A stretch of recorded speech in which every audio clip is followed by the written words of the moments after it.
Lucille Ball. Co-starring Gail Gordon.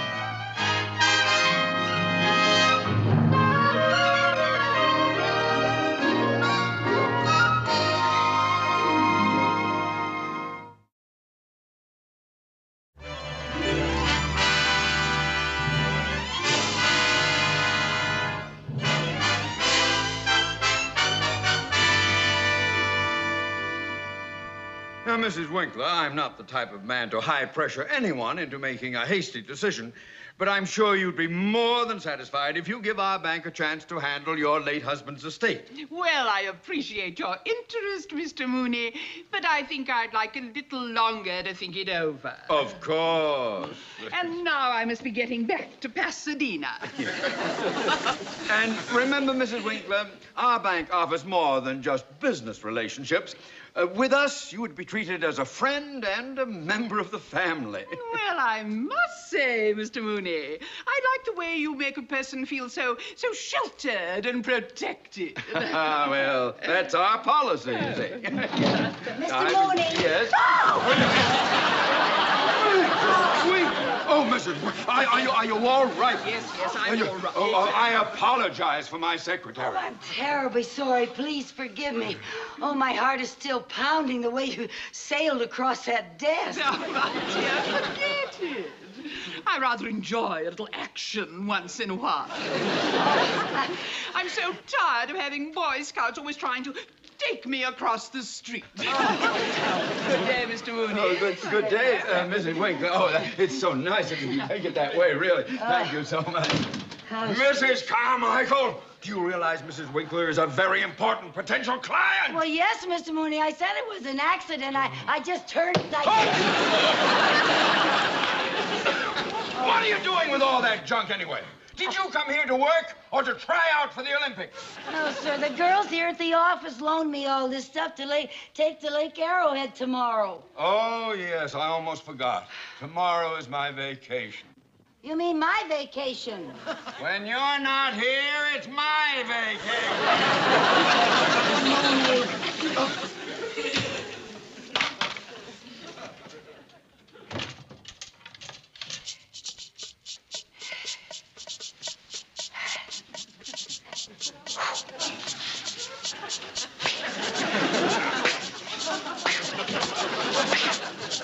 Who's winning?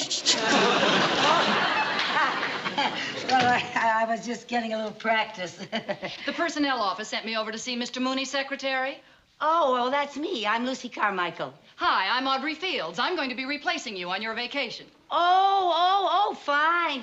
Well, Mr. Mooney just stepped out, and I'll be glad to introduce you to him when he comes back. Won't you just sit down? Well, maybe while we're waiting, you'd show me around and tell me what my duties are. Oh, well, it's just the usual secretarial work, you know, answering the phone and typing letters and filing and things like that. And if I can do it, anybody can.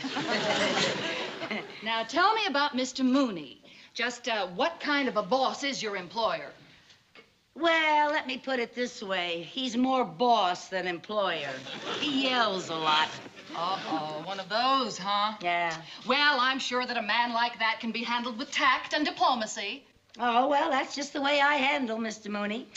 I have found that the best tact and diplomacy is just yell right back at him. Mrs. Carmichael! What do you want? Well, I'll tell you what I want. You're supposed to put addresses on letters before you take them to the mail room. Yes, sir. I'll be glad to help. Who's this? Oh, that's Miss Audrey Fields. She's going to replace me during my vacation. Oh, how do you do? How do you do, Mr. Mooney? Please, sit down. Thank you. Well, tell me, Miss Fields, have you had much experience in this sort of work? Oh, yes, sir. My last position was as private secretary to the president of the North Atlantic Trust Company. Oh, private secretary to the president. Well. Yes. You must have been with the company for quite some time. No, not really. Actually, when I started, the situation was rather similar to this one. I replaced a girl who went on her vacation, and Mr. Grant was so pleased with my work that he kept me on. Oh? Yeah. And by the time she got back, I had assumed so many of her responsibilities that they made her my secretary. My, isn't that interesting? Yes, very. Well, now it will be a pleasure having someone with your experience around here to help us. You know, Mr. Mooney, you remind me somewhat of Mr. Grant. Oh, I do? Uh-huh. Of course, he's a bit older.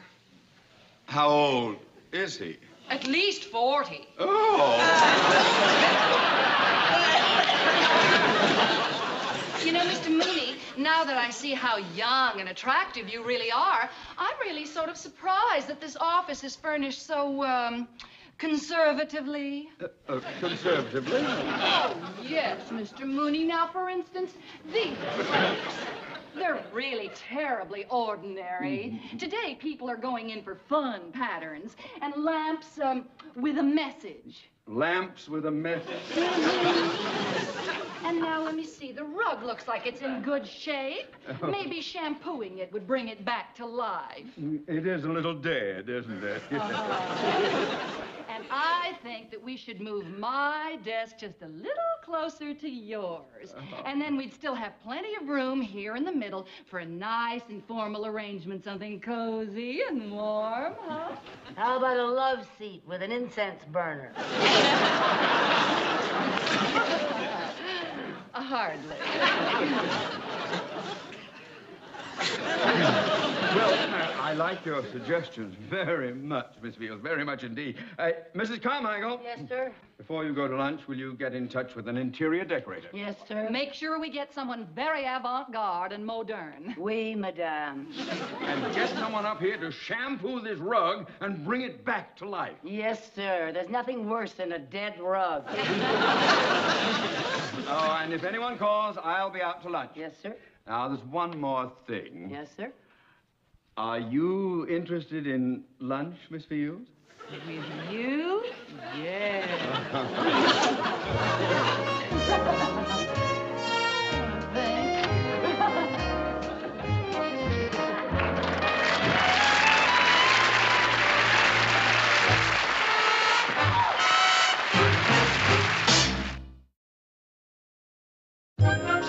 Oh, dear.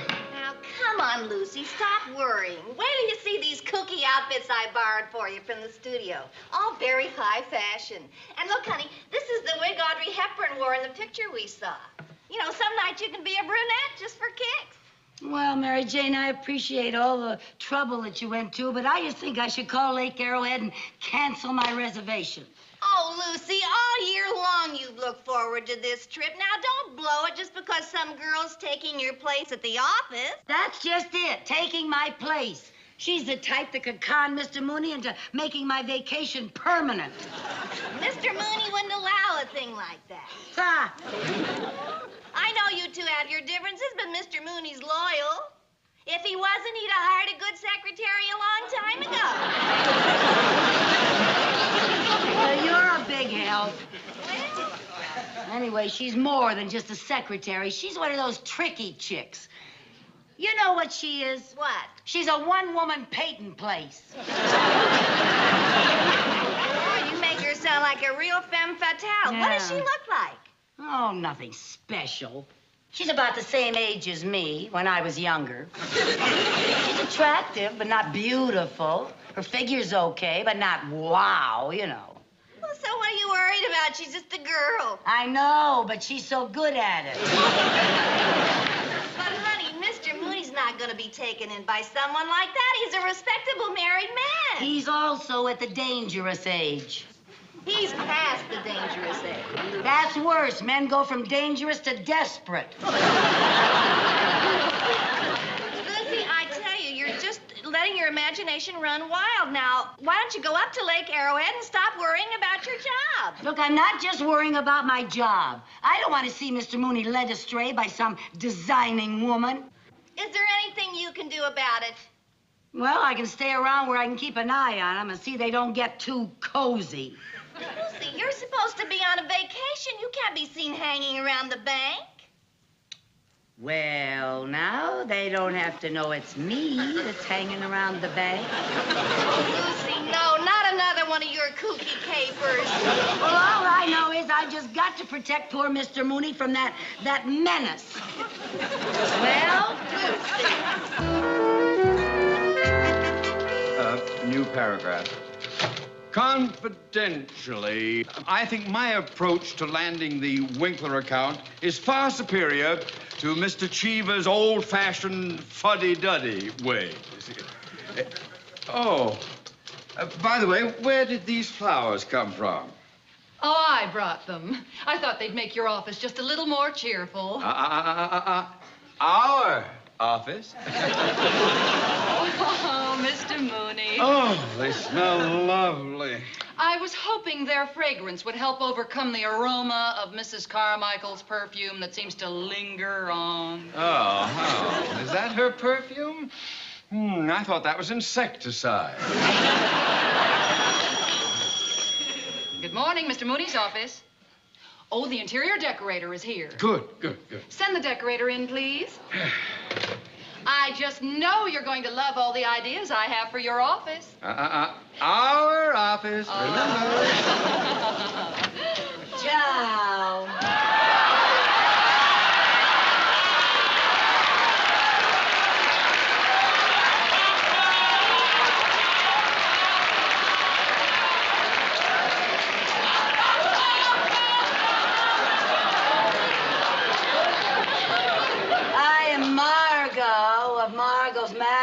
Mad interior. She has a mad exterior, too, if you ask me. Won't you come in? Thank you.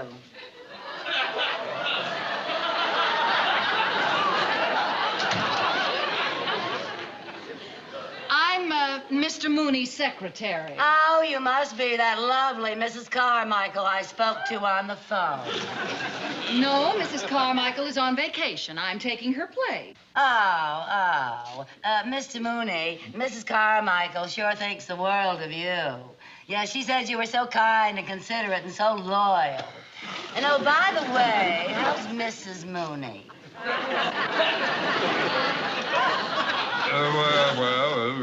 Fine. I'm glad to hear that. Would you mind if we got on with the decorating? Why not?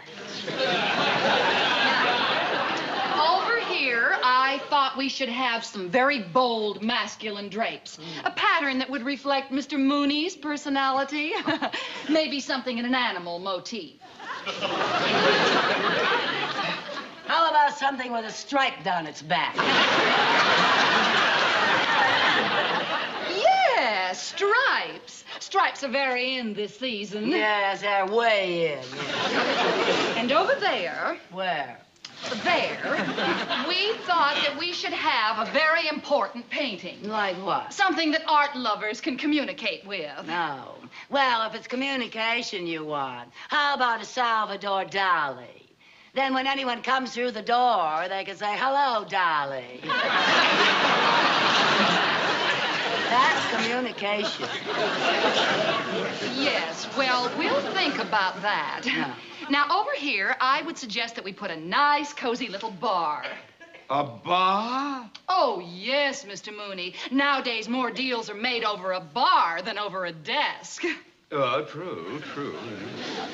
I'd like the bar to be made out of something unusual. Like what? Well, now, what do you have in distressed wood? Well, we have some walnut that looks a little worried. Or maybe you prefer melancholy mahogany. Or if you want something really distressed, we have some pecky cypress that's on the verge of suicide.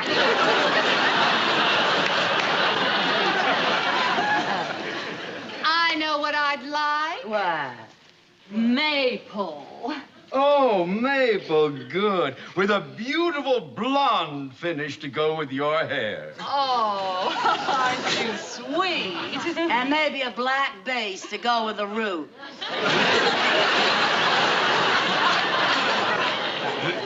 Well, if you ladies have settled your decorating problems, we have to get back to work. Oh, well, don't let me interrupt. You two just go ahead like I wasn't even here. I'll just take a few measurements. Oh, fine. Now, let's get on with our correspondence. Would you read me the last paragraph of that memo I dictated? Yes, sir.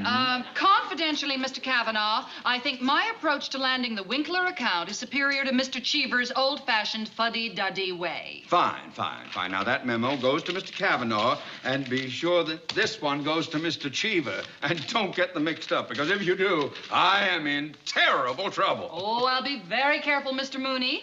Perhaps Mrs. Carmichael could make that mistake, but I never could.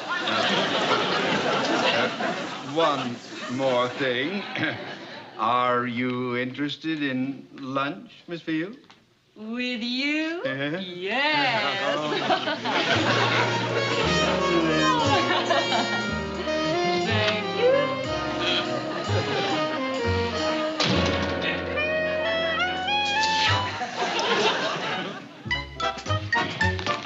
Perhaps Mrs. Carmichael could make that mistake, but I never could.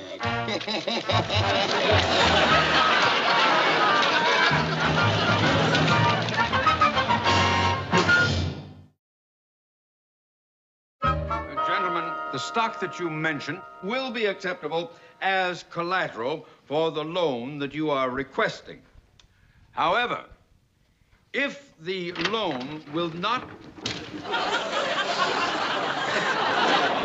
Buenos dias. My name is Jose Hernandez. Apparently, you're here to shampoo the rug. Apparently, I come to shampoo the rug. Wouldn't Mrs. Carmichael send someone over here to shampoo the rug when we have important work to do? Now, she is a real bird brain. Couldn't you make arrangements to come back later this evening? No, I cannot work at night. At night, I have to siesta. Don't you take your siesta in the afternoon? No, Esther, my girl. Tonight, I have to siesta. Oh, really? Shampooing the rug while we are working? What a bother! Oh, you don't bother me, senor. I wasn't referring to you. We're the ones... Pick up your feet, senora. On the way for Juan Jose. You go someplace else. See, Tijuana, but I don't wanna. Mooney, I want to talk to you about this limo I received. Yes, Mr. Cheever. Yes, sir. What about it, sir? Well, in it, you criticize my handling of the Winkler account, and you also refer to me as an old fuddy-duddy. Oh, well, sir. My secretary must have made a mistake in transcribing her notes. I have never thought of you as a fuddy. Or even a duddy. What I think I said was that you are a ready Freddy. Well, listen, Ready Freddy. You had better get ready to find yourself another job with another fuddy-duddy. If we don't land that Winkler account... Yes, And remember, this is a bank, not a laundry. Yes, sir, Mr. Jimmy. Yes. Can you explain how this happened? No, I don't know how it happened. I just came to shampoo the rug. I was talking to you! Well, Miss Field, No, I'm sorry, I don't understand. this is worse than anything Mrs. Carmichael ever did! Oh, will you stop that silly dancing? I'm not dancing. I'm just rubbing the suds in the rug. Rubbing your suds in the rug. Rub them in some other rug. Now, come on, out of here. I've had enough of this. Out. Senor, you're bending my enchilada. Oh, you...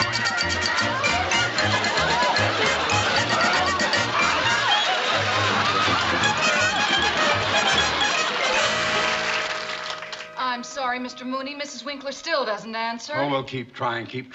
If she takes her account to a rival bank, I'll be looking for another job. Oh, I don't know. Good morning, Mr. Mooney. Good morning, Mrs. Winkler. Oh, how nice to see you. Won't you sit down? Oh, We've been trying to get you on the phone all morning. Oh, have you really? Well, I was busy visiting some friends at Lake Arrowhead. Oh, and while I was there, I ran into that adorable secretary of yours, Mrs. Carmichael. What a dear, dear girl. Oh, well, that's very generous of you to say that after the way she sprawled you across this desk. Oh, think nothing of it. She's just a spirited young thing. I was the same way when I was younger. My. This office seems so dead and empty without her. Oh, my, you are fond of her. Well, she's my kind of people. I like doing business with my kind of people. Doing business? Yes. Well, now, I can arrange to have the papers all drawn up for your signature tomorrow. Oh, will Mrs. Carmichael be back tomorrow? Oh, I'm afraid not. Oh, well, why don't you have Mrs. Carmichael call me when she gets back from her vacation, and we'll settle things then. Whatever you say, Mrs. Winkler. Whatever you say, of course.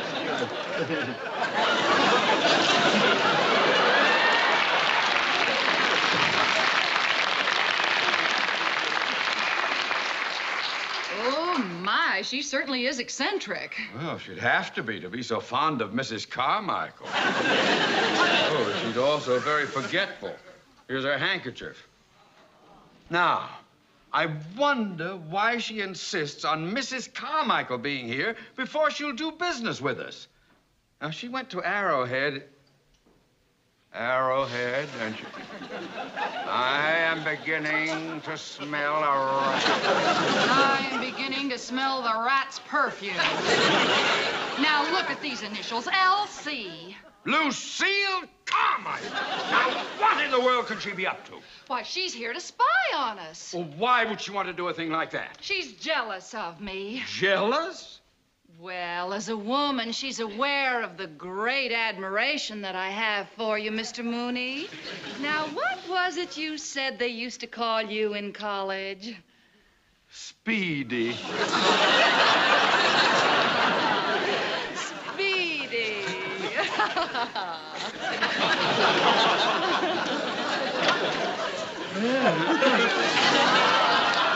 Ah, so you came back, did you, to get the handkerchief before we discovered your initials? Handkerchief? What are you talking about? Oh, don't give me that. Come on, I've had enough of your game.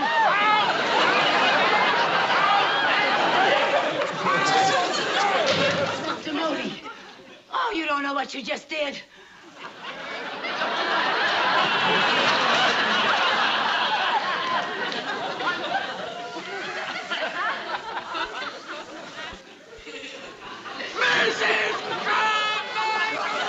Do you realize what you have made me do? Yes, I'm sorry, Mr. Sorry? I not only threw out an important client, I have thrown my entire career out!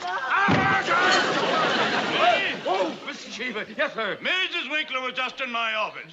Oh. I don't know what you said to her, but congratulations. Congratulations. Yes, she wants you to handle her account personally. She says you're the independent, no-nonsense type. She likes your spirit. Says you remind her of her late husband. Splendid, my boy, splendid!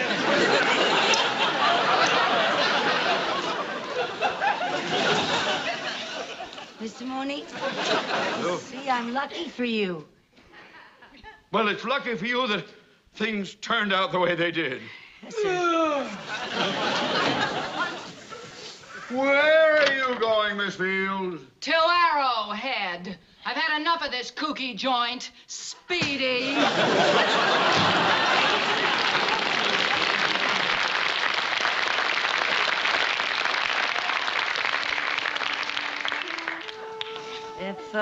If you're stuck for a secretary, Mr. Mooney, I can take my vacation some other time. That is, if you still want me to work for you.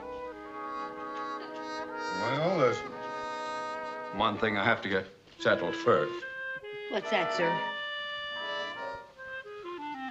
Are you interested in lunch, Mrs. Carmichael?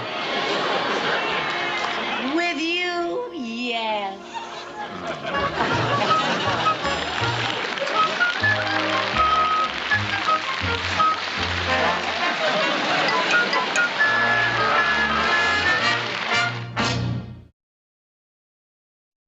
The The Lucy Show.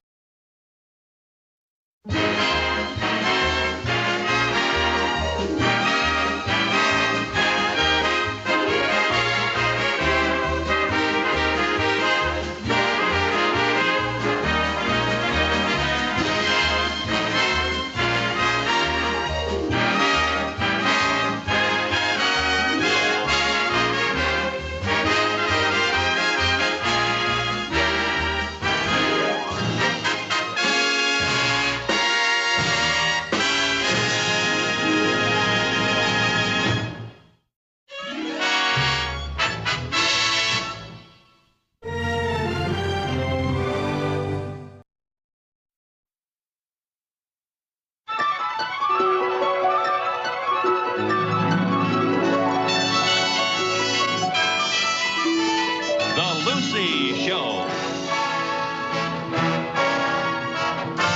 Starring Lucille Ball. Co-starring Gail Gordon.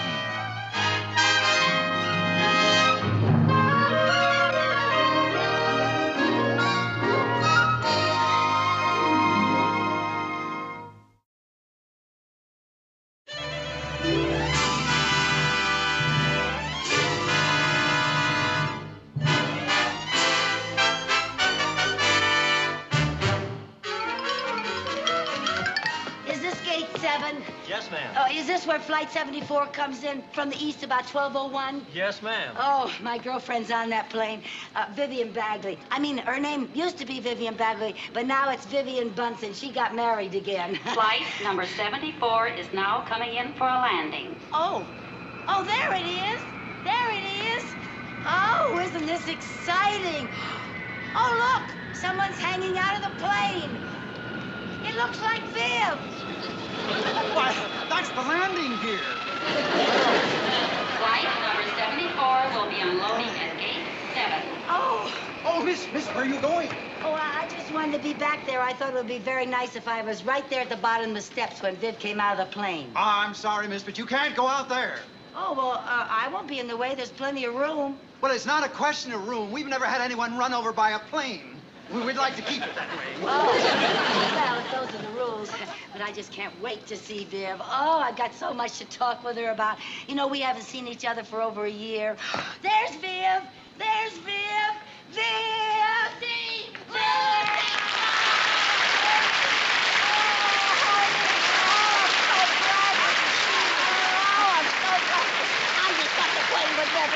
I wish I was flying.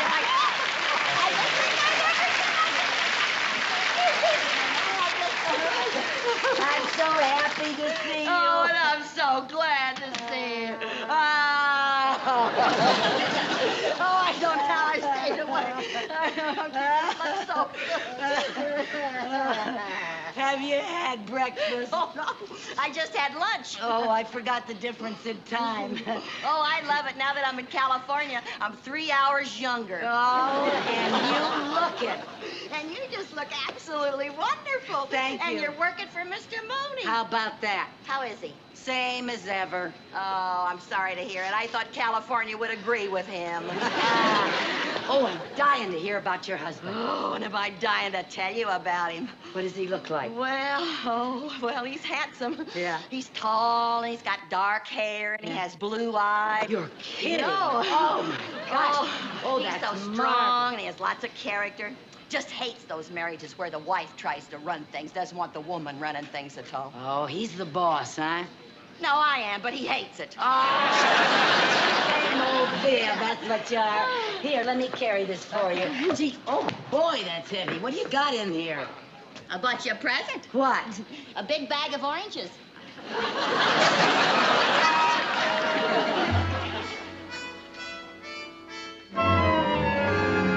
Good morning, Mr. Mooney.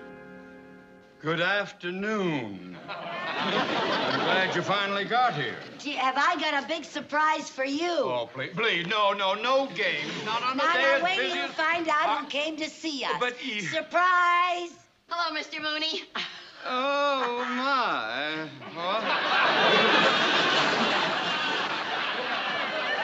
Mr. Mr. Mooney, I asked Viv to come here because I didn't want her sitting alone in my apartment all day waiting for me, so I didn't think you'd mind if she waited until I finished work. Well, not at all. Not, of course, you must excuse us. We have a lot of important work today. Oh, don't mind me. Just go right ahead. You sit right over here, darling. Okay. And you put your bags right over here. Take off your coat. And here's right. a magazine that I just know you're going to love. There's some wild things in there. Oh, righty. Mrs. Carmichael, Yes, sir. Will you bring your ledger over here, Yes, please? sir. Yes, sir. Have- Now, will you refer to page 44? Yes, sir. Yes, sir. Yes, now, 44. Oh, Lucy, look at this gown. That's the one, Viv. Is that too much? Oh, of course, you have to have the figure for it.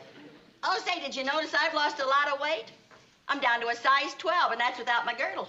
Yeah, I sure did notice. I noticed that on the way home from the airport. Oh, you did? Yeah, we never had that much room in the cab before. Since I got married, I just stopped eating between meals. You did? Yep. I just eat my 6 meals a day now, and that's it. 6 meals? Uh-huh. I have to keep up my strength.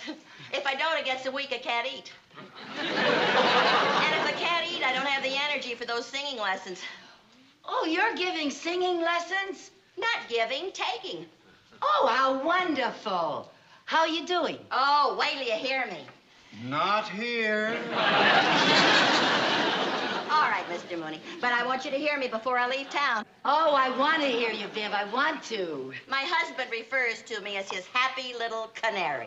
Ah, that's cute. Cute.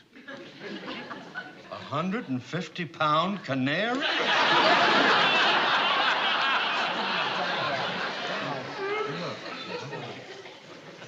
Oh, Viv, would you like a cup of coffee? Oh, I'd love to have a cup of You coffee. don't mind, do you, Mr. Mooney?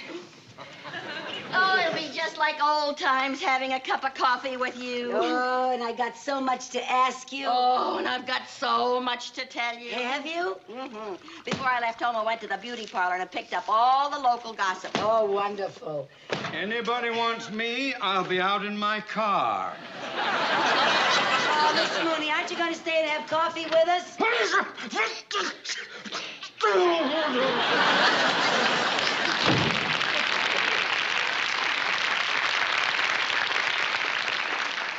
You're right.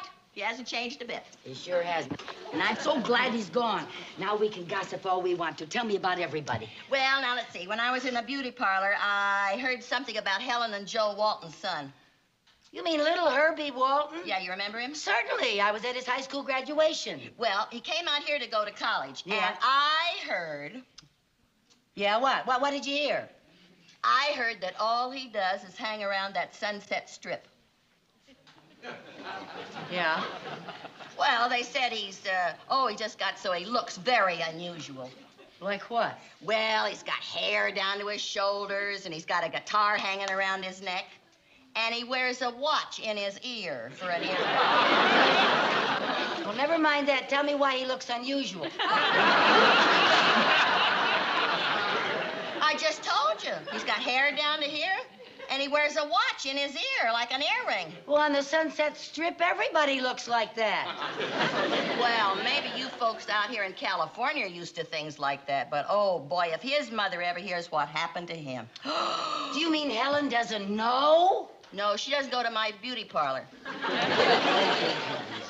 Well, maybe we better get up on that Sunset Strip and straighten out little Herbie before his folks hear about him. Oh, now, Lucy, there's nothing we can do. What do you mean there's nothing we can do? We can try to talk to him. Oh, his generation lives in a kooky little world all their own. They don't want to talk to us. Well, maybe he would talk to us if he sees us up there on the Sunset Strip and he thinks that we're his own kind. Now, Lucy, we're outsiders. He wouldn't talk to us. Besides, I didn't come here to butt into anybody's business.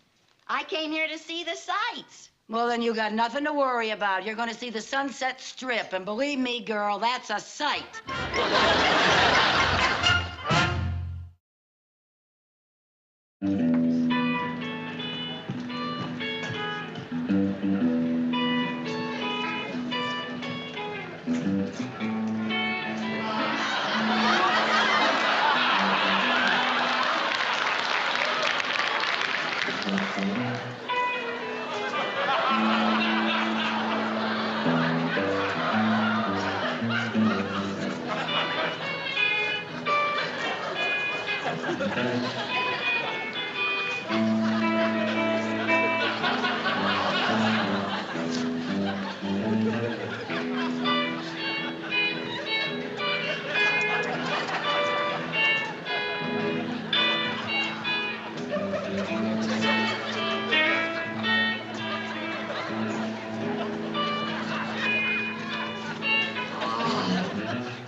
I didn't realize they'd be this far out. Oh, boy. Did you see that cook with his beard and curlers? Yeah.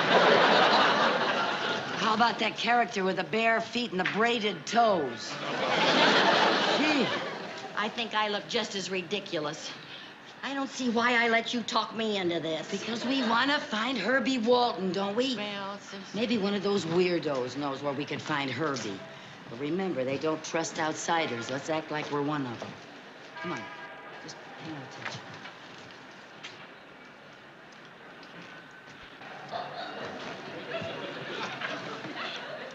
Hi. Hi.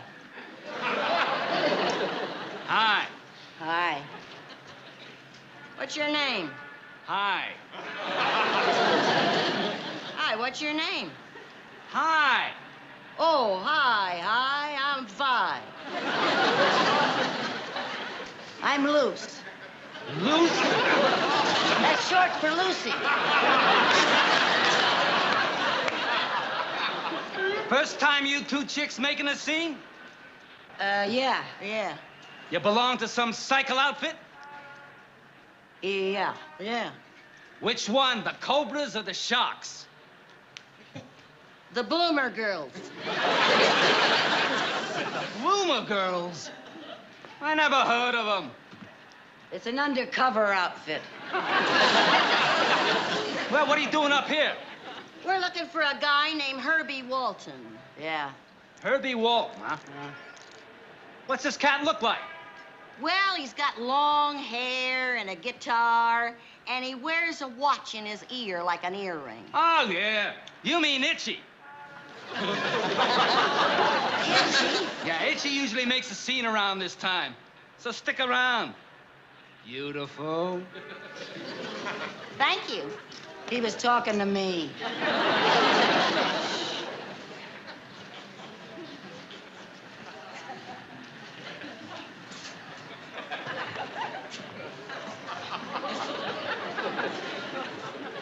Say, Harry, Yeah.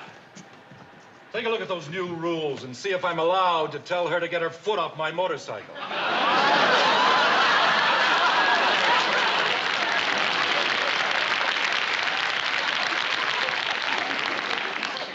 It says here it's okay if you take your hat off first.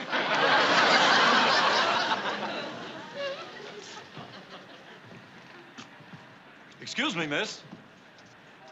Would you please get your foot off my motorcycle? Ah, cool it, Bunch. Cool it. Don't jabber. Don't jabber. Don't jabber me. Don't jabber me. Get your foot off my motorcycle. Cool it, man. Cool it. All right. Cool it. I'll call the fuss. Yeah. I mean, I'll call the police. Now, cool it.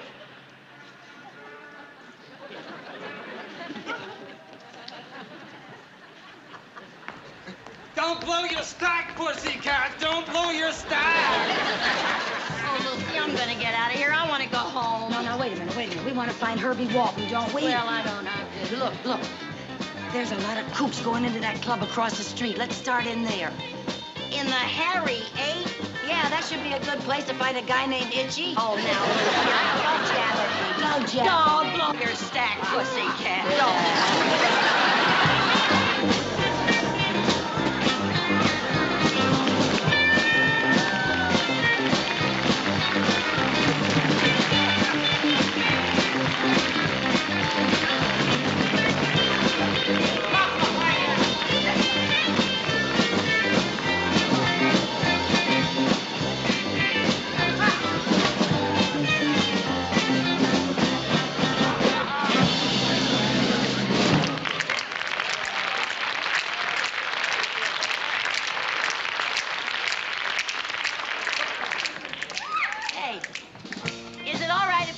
and watch? Sit and watch. What are you, some kind of squares? What do you mean, squares? Nobody comes to the Hairy Ape to sit and watch. Either you swing with the in-group or you're out. All right, man. Cool it, cool it. We swing. We swing pretty good. Cool it. Yeah, don't blow your stack, pussycat. Don't blow your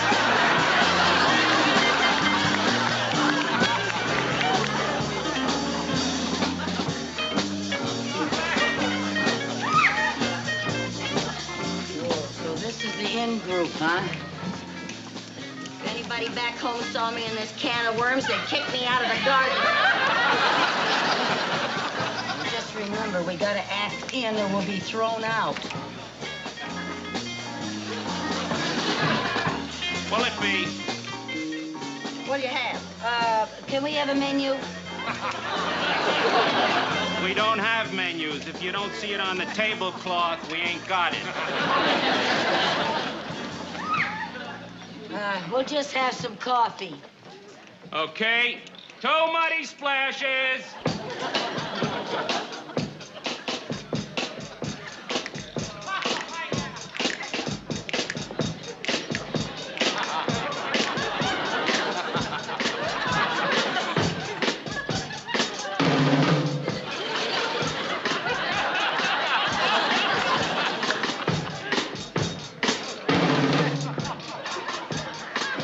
Tell us something.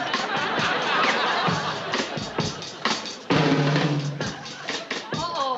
They want to dance with us.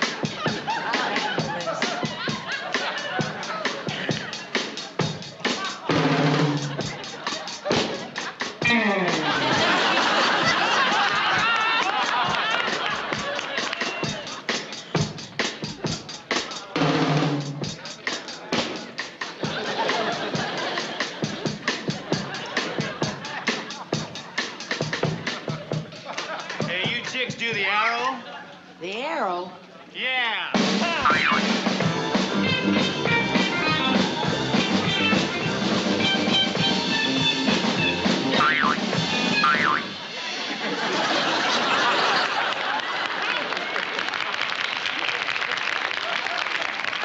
No, we don't do the arrow. How about the rooster? The rooster?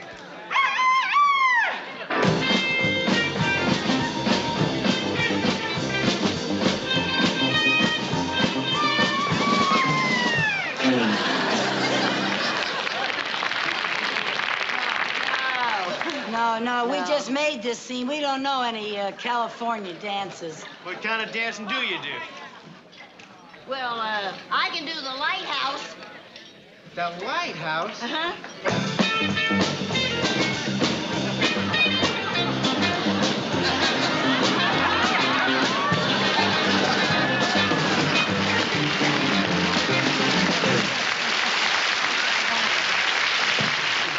Hey, that's good. What do you do? I can do the chipmunk. The chipmunk? Yeah.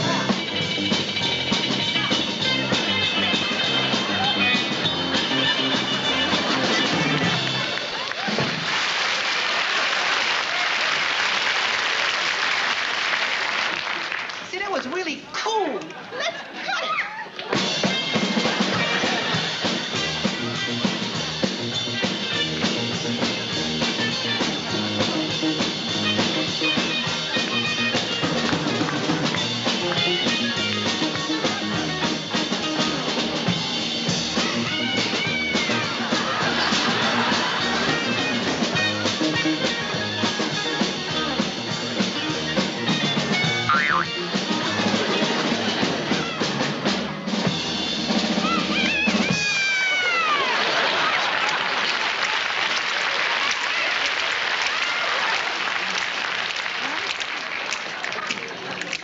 Just walk away.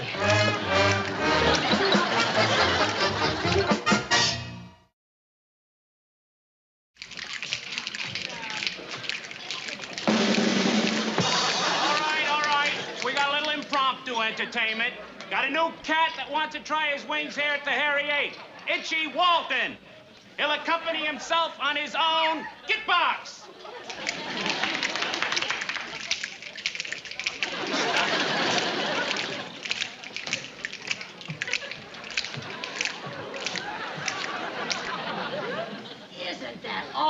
at that hair. And his father, a barber. No wonder he's itchy. I'm going to sing my own composition, Lament to a Small Town. I come from a small town with grassroots, blue serge suits, and turkey shoots. It's Squaresville, man, like New Moon Hay, or Groundhog's Day, or Friday night at the PTA. Yeah, the dialogue's dull as dull can be. They say things like, long time no see, or howdy, neighbor, golly gee. Yeah, or a village fool, when he blows his cool, will come on with a, by Jiminy. Well, I split these scenes before my teens. Had to take my leave on Christmas Eve because I sealed Santa up in the chimney. Yeah. I could hear him shout that he wanted out as I grabbed his sleigh for my getaway. On hipster, on swinger, on playboy, on bunny. Let's get to the city and go for the money. Merry Christmas.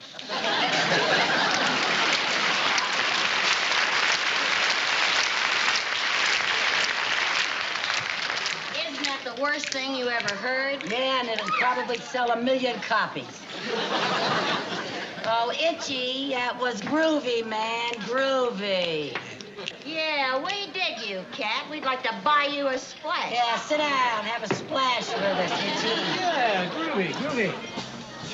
You really come from a small town, Itch? Oh, you better believe it. A place called Danfield. Real Dullville. And when did you make up your mind to leave there? Well, a while ago. Then I came out here with all these cats and I dug all this swinging action. Well, don't you miss your parents or ever think about them?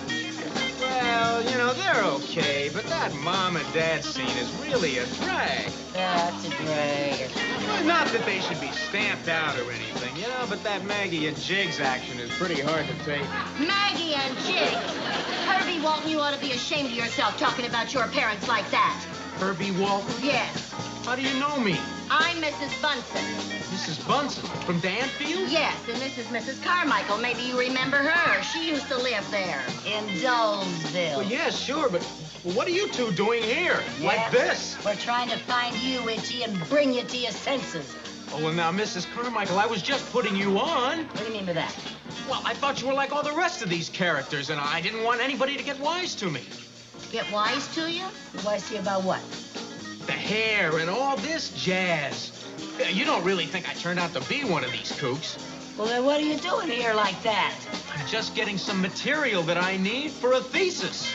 A thesis? Yes, for my psychology class. Oh, for heaven's sake. Oh. Believe me, I can't wait to take this wig off. Oh, what's a wig? Oh, well, are we glad to hear that? Listen, will you do me a favor? Sure, what? What time is it? 10:30. Oh, my gosh, I gotta be cutting out. What? I mean getting back to the dorm. But it was the dormitory. Nice to see you. Oh, I'm so glad we found you, Herbie. Good luck with your thesis. Oh, thank you. Oh, when I write Mom and Dad, I'll tell them I saw you. But I won't tell them how you looked. Oh, thank you. Well, now, aren't you glad we came? Everything turned out just fine. Yeah, for once, one of your crazy schemes didn't backfire. Come on, let's get out of here. Yeah. Now we'll continue with our impromptu entertainers. Hey, Red! Do either of you chicks chirp? Yeah, my friend does. What friend does what? You. I want you to chirp. Sing a song. I couldn't sing here, Sure Lucy. you can. I don't want to sing here, Lucy. You said that you wanted me to hear you sing. Well, Now, I was come thinking on. of the Hollywood Bowl or something like that. No, I couldn't sing. I gotta have somebody accompany me. Well, I'm just dying to get my hands on this git box. Now, what are you gonna sing? My best song. Well, what's that?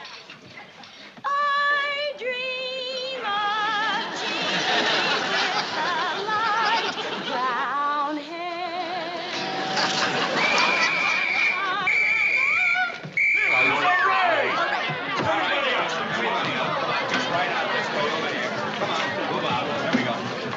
Hey, wait!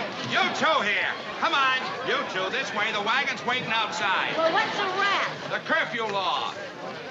a curfew. Now, you kids know the rules. Everybody under 18 has to be in by 10 o'clock. Under 18. Oh, now listen, officer. Vivian, let's not argue with a nice officer.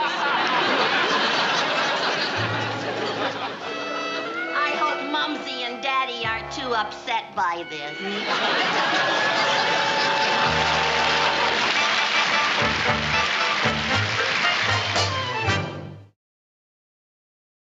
The Lucy Show.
Starring Lucille Ball.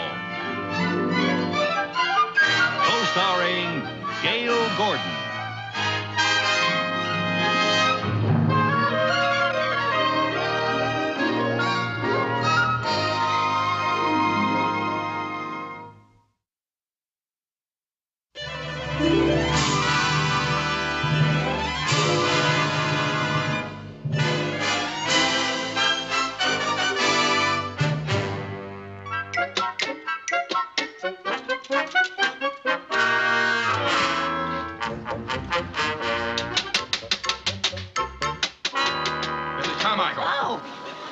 Those boots were made for walking. Oh, well, I'm having trouble with this typewriter. Well, you shouldn't have. It's a brand new electric typewriter. A child could run it. Well, I'll bet Tom Edison himself couldn't work this one. Couldn't I have my old typewriter back? No. You simply have got to learn how to run that electric typewriter. Well, couldn't I break in slowly, like maybe on a gas typewriter? This is no time to be facetious, Mrs. Carmichael. Well... Now, did you put the paper in properly? Of course. Did you hit the keys properly? Yes, I did. Did you plug it in properly? Oh, plug it in. Oh, you must think I'm a perfect idiot. Nobody's perfect. But you'll do until the real thing comes along. Now, Mrs. Carmichael, this is an electric typewriter. Yes, sir. This is the plug for the electric typewriter. Yes, sir. And this is the outlet that supplies the electricity for the electric typewriter. Oh, Mr. Mooney, now, I don't... please don't interrupt. Now, the typewriter will not work without electricity. We must plug it in. So, Mr. Mooney, please don't interrupt. So, we plug this into that thusly. That's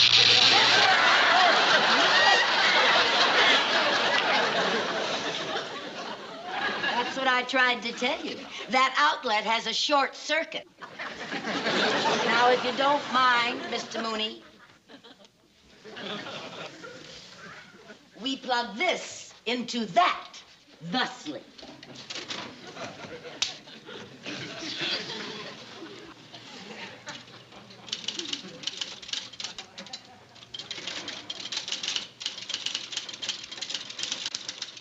Gee, Mr. Mooney, this machine is wonderful. You know, it practically types by itself. I'll bet someday they invent a typewriter that does type by itself, and then you wouldn't need me. May I live to see the day. Well, I don't think that was a very nice thing for you to say. No, you don't. No, I don't. You know something? You're always finding fault with me. If I'm so incompetent, how come you picked me from the secretarial pool? Picked you? You were the only one left. You know, you're lucky you got me. Good help is very hard to find these days. I know, I'm still looking. It'll be a lot easier for me to go out and get another job than for you to find another secretary. You get another job?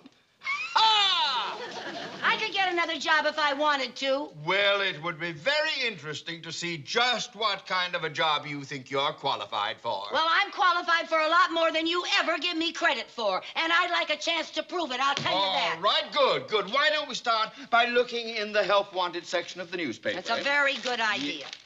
Oh, here we are. Help wanted, female. Excellent position open for unusually talented young lady. College graduate with a master's degree in psychology and a thorough background in calculus, trigonometry, and mathematical analysis. Must speak 6 languages and be expert at operating a digital computer. What's their phone number? You're going to apply for the job? No, I'm going to call them and tell them not to count on me. I think not. Oh, here's another job that you're not qualified for. Mr. Wanted. Mooney, if you don't mind, I'd prefer to select my own new job. Well, I was just trying to help. Thank you, but I'd like to find it. Oh, here's one. It's an ad for an employment agency that specializes in unusual jobs. The Unique Employment Agency. We get odd positions for odd people. Oh, that's you, all right. Never mind. I'm going right down and see them. You'll never find a job for anyone as incompetent as you are. I am not incompetent. I know what I'm doing every minute, and don't you... Oh, never mind that. Never mind. I'll take care of it. Go. Go. All right. Oh. Knows what she's doing every minute.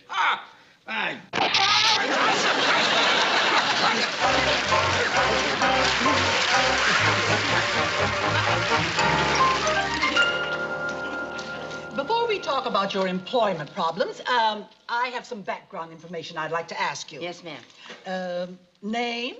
Lucille Carmichael. Address? The Glen Hall Apartments, 780 North Gower Street. Age?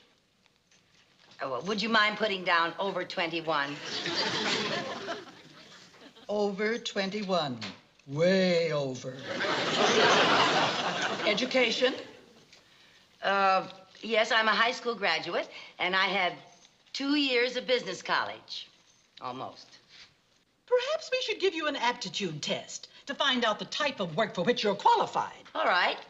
Now, this will be a word association test. I'll mention a word, and then you say whatever word pops into your head. Mm-hmm. Summer. Winter.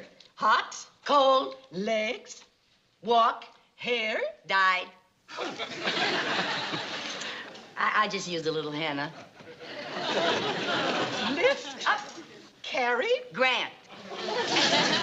Cary Grant. Yeah. What type of job would an answer like that qualify you for? I don't know, but it's nice work if you can get it. Well, I've had all kinds of answers from applicants, but Cary Grant? Yeah, well, I wouldn't mind working for him in any capacity. And you know, these days he could use a babysitter. Say, would you like to do some babysitting? Oh, I sure would. Does Cary Grant need a babysitter? No. This is a wonderful babysitting job. I don't know why I didn't think of it before. Oh, now there are 3 children, and it pays $5 per hour per child, with a guarantee of 3 hours. Oh, wow, that's $45. I'll take it. Well, you can have it if you qualify. Oh, well, I raised 2 children of my own. They're away at school now. Oh, well, then you know all about the care of babies. Oh, I certainly do. I always followed a simple poem that my mother taught me. If you want a happy baby, here's the thing to try. Keep one end fed and the other end dry. Oh, that's very good child psychology. Oh, you'll do just fine for this job. Thank you. Now, the family name is Winslow, and it's at 1711 Valley Meadow Road. You be there at 7 o'clock tonight. Yes, ma'am, I will, and thank you very much. You're welcome.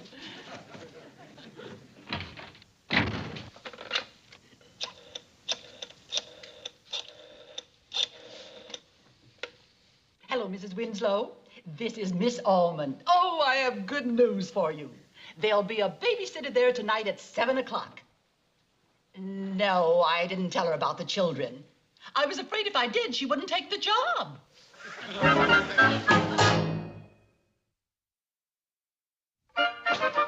Darling, what time is the babysitter going to get here? I told you before, 7 o'clock. I hope this one stays long enough for us to get out of the house. Yes, dear. Darling, why don't we ever hire an animal trainer instead of a babysitter? An animal trainer. Yes, dear. After all, they are chimpanzees, and chimpanzees are animals. They're just as human as you are. Yes, dear. Oh, that must be the babysitter. I'll get it. I'll get it. You round up the children. Yes, dear.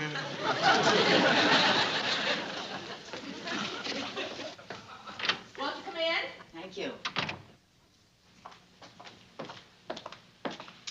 Oh, my, what a lovely room. Well, it's a little messy just now. The children have been playing in here all day. I understand. My, they certainly have a lot of nice toys. Oh, and that wonderful tree. Children love to climb trees.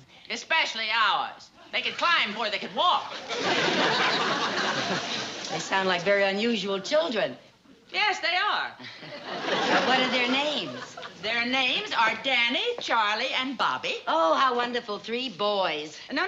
Bobby is short for Roberta. Oh, Roberta's the baby. Now, she'll require a little extra attention, of course. Naturally. Now, she has to be in bed by 7:30. She sleeps here in the crib. That's her nightgown. The milk and the cereal over here. The boy sleeps back here in these bunk beds. These bunk beds are wonderful. Yes, and these are their pajamas. Aren't the sleeves a little long? No, not for them. No, the baby likes to be rocked and sung to at bedtime. Do you know any lullabies? Yes. Does she like Rockabye Baby in the Treetops? Oh, she loves the part about the treetop. In fact, she likes all kinds of music. She likes rock and roll, Dixieland, boogie woogie. Well, for a baby, she sounds like a real swinger. They're all swingers. Oh. That's why we have the tree. Yeah, I can hardly wait to meet the little darlings. Oh, here they come now.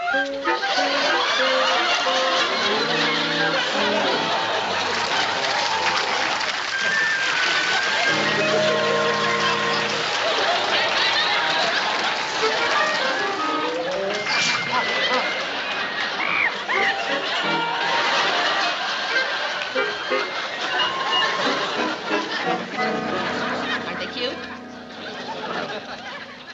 Well, yes, they're cute, all right, but aren't they a little unusual looking? Yes, they're monkeys. You said that, I didn't. So that's why this babysitting job pays so well, huh? Yes. You're not going to back out, are you? No, I can use the money. Good. Well, let's get going, Jonathan. Yes, Come on. dear. Give the Dear baby Mrs. to Mrs. Carmichael. Carmichael. Now, be good boys. Come along. We'll be back right after the movie. Come on.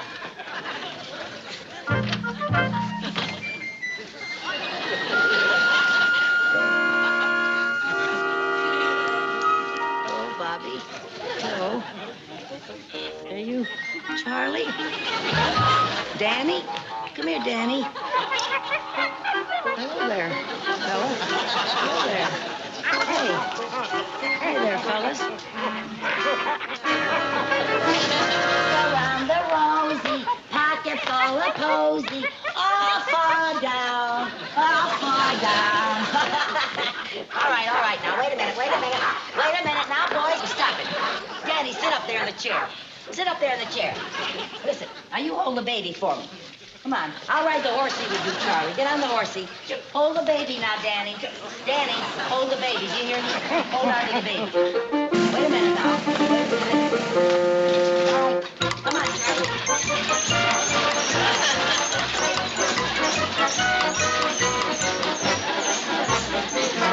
All right, Charlie, you'll beat me this time. Okay. Get up on the bunks, Charlie, and play. Danny, come on, get up on the bunks here. I'll take the baby. Get up on the bunks and play. Come here, Charlie. Come on, get up here. Way up on top, Charlie. Way up on top. Now get up there and play. I just got to get the baby to bed. Come here, Bobby. Come on, sweetheart. Oh, Danny, come on, back. Danny, come on, get over in the bunks. Please, let me get the baby to bed. Oh, good heavens. Now stay there and play by yourselves, you hear? Oh. Oh, boy, those brothers of yours. Oh, good heavens, hang on. Oh. Off we go, and into our nightie. Come on, darling. Come on, sweetheart. Oh, that's a good baby. That's a baby. Put your arm in there. Oh, dear. Oh, I'm exhausted. I don't know about you. I'm ready to go to bed. Oh, you haven't even had your din-din yet. You ready for your bottle? Oh, turn around, honey. That's it. I gotta fasten it here. Put your head up. That's a good baby. Her's a good baby. Her getting tired, isn't her? Those brothers are so crazy. Come on, sweetheart. Oh. Now, how about our bottle, huh? How about our bottle? Now, wait a minute. Now, don't, just take it easy. Just take it easy. We're gonna sit down, we're gonna rock, and we're gonna have our bottle. Okay. Oh.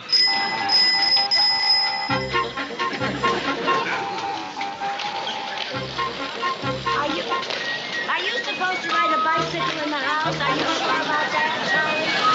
Danny, are you sure?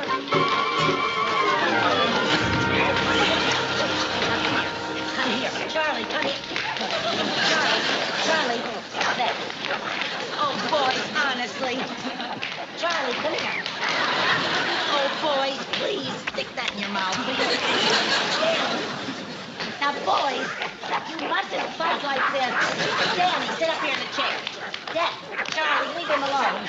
Oh, honestly. You eat that. Charlie. Danny, get up here in the chair. Let go of Charlie. Oh, boy. Danny, will you get up there? Charlie, shame on you. Charlie. Listen, you. Get up there. Charlie, pick up your hat and get over there at the table. Get up there at the table. Get over there in your chair. You sit right down there. Oh. Danny, come over here. Get up there in your chair. And you sit down. Put your hat on your head. Stay where you are. You hear me? I'm going to get your food. Boy, please stop it, please. Here. Look, food. Oh, good heavens. Oh, I don't know if it's worth the $45. All right. Oh. Boy, you're something. You're really something, you three. Oh. All right, finish. Turn around. Sit up in the chair. Leave your hat on. You look better. Listen, I forgot. I got to burp you. Bobby, you've got to be burped. Bobby, you can't drink the whole thing. Bobby. Oh. Boy. Bobby. Now, look, it's either you or me. Bobby. If you don't mind, that's for the kid. Oh. Here. Open your mouth. She's never going to let go of the bottle. I might as well give it to you. Chew for a while. Bobby, you got to be burped, kid. You got to be burped. Every baby has to be burped. Now, just a minute. Now, up you go. Oh. That was a beauty. Yeah, that was a beauty. Listen, turn on the television. Turn it on. See what we got on there. Wait, leave some. Oh, Danny, he ate it all up. I'm sorry. Do you love me? I love you, dear, but I can't leave my husband. Why not? Oh, Charlie, turn it off. But Turn it your off, voice Charlie. is so You're too young for Peyton Place.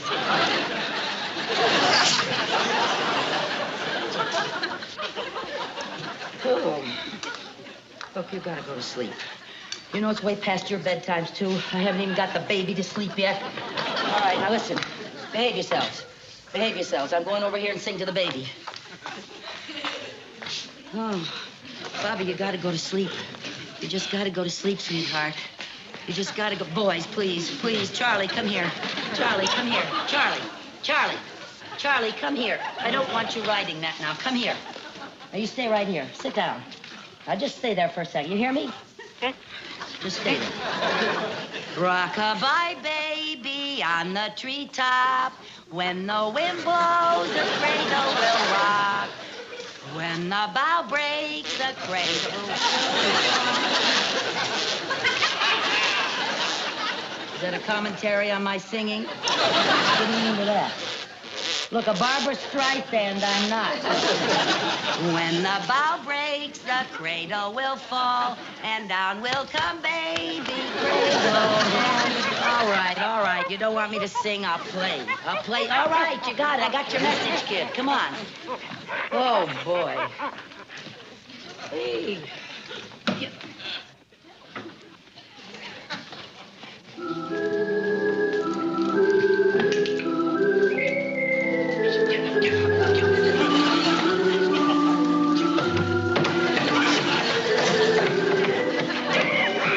Oh, come on now.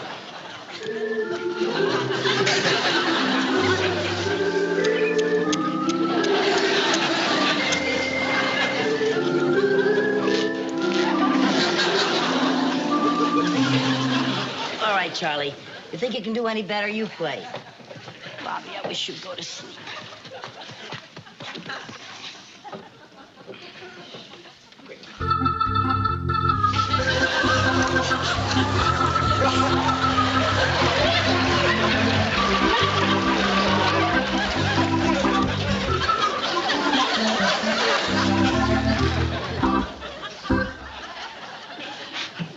Well, Charlie, that was wonderful.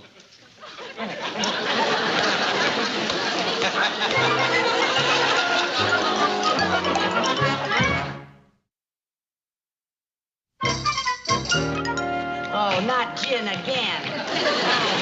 Listen, all right, we've had it. Now, come on, you two boys. Oh, fellas, now stop it. Goodness, I never saw such goings-on. Will you stop the monkey business? Oh, watch it, Lucy, you're cracking up. You stop it. Hey, Danny, will you go outside, please? Danny, Charlie, get out there, wash up. Come on out there and wash up. Oh, fellas. Come here. Boys, you get outside and wash up. Charlie, now stop it. Bonnie, get back in that bed. Get in the bed. Oh, honestly, will you get out there and wash up? Come here, Danny. You sit down. Danny, come here. Come here. What's the matter with you? Get outside. Now wash up. Oh. Now you're going to bed, young lady. You're going to get right down there in that bed right now. Do you hear me? It's way past your bedtime.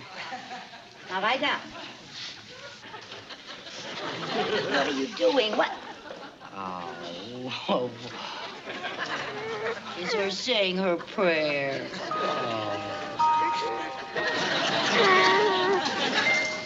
Oh, what a darling little baby. She said her prayers. Yes, she said her prayers. Now, go to sleep. Oh, you want to set the baby down. Winter time's away. Cowboys and Indians, fellas. Mr. Boys, please. Come on now. Please. Danny, Charlie. Get down on that tree. Get down on that tree. Charlie. Charlie, for heaven's sake. You've got to go to bed. Do you understand? Danny, come here. Charlie, get down on that tree. You hear me? You've got to go to bed. I got you. Charlie, come here. Charlie, come here. Come on, Charlie.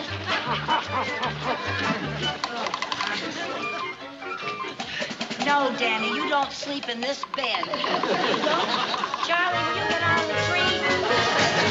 Charlie! Danny, come with me. Come on now.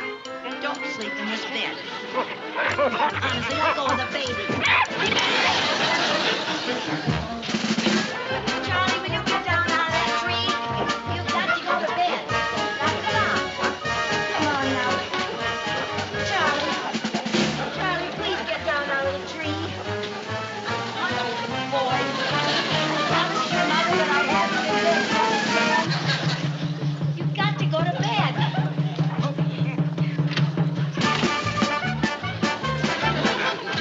What are you doing there? Oh, I'm sorry. I tried to get them to bed. Don't apologize. You're better than any babysitter we've had. You're still here. Yes, you're still here. As a matter of fact, I want my sister to meet you. She's having a lot of trouble getting a sitter for her baby. Oh, is her baby a monkey, too? Of course not. You can see for yourself. Hey, sis, come on in. Bring the baby with you.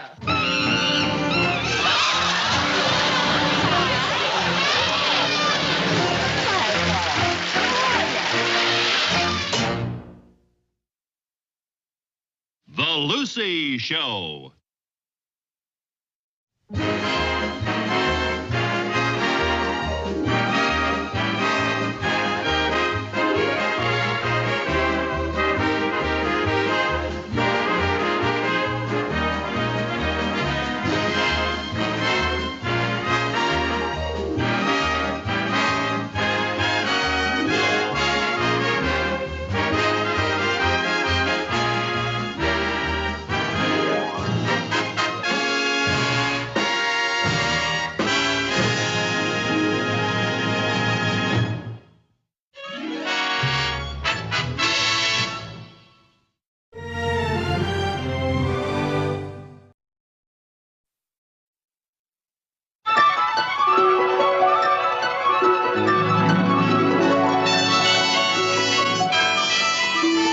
The Lucy Show.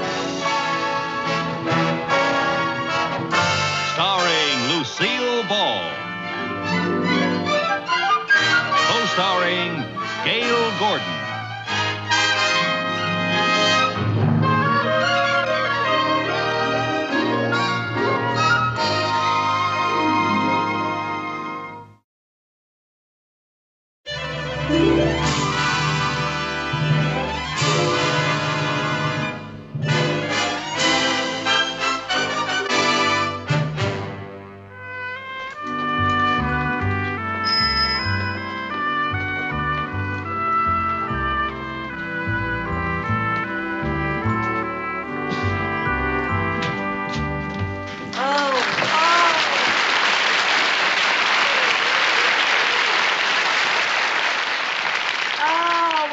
Darling little town, so old-fashioned and quaint. Decadent is the word. Oh, Mr. Mooney. There isn't even a porter here to take my baggage. Well, I'll carry it for you. Oh, please, Mrs. Tom. I don't want people to see me letting a woman carry my baggage. Well, I carried it when we got on the train.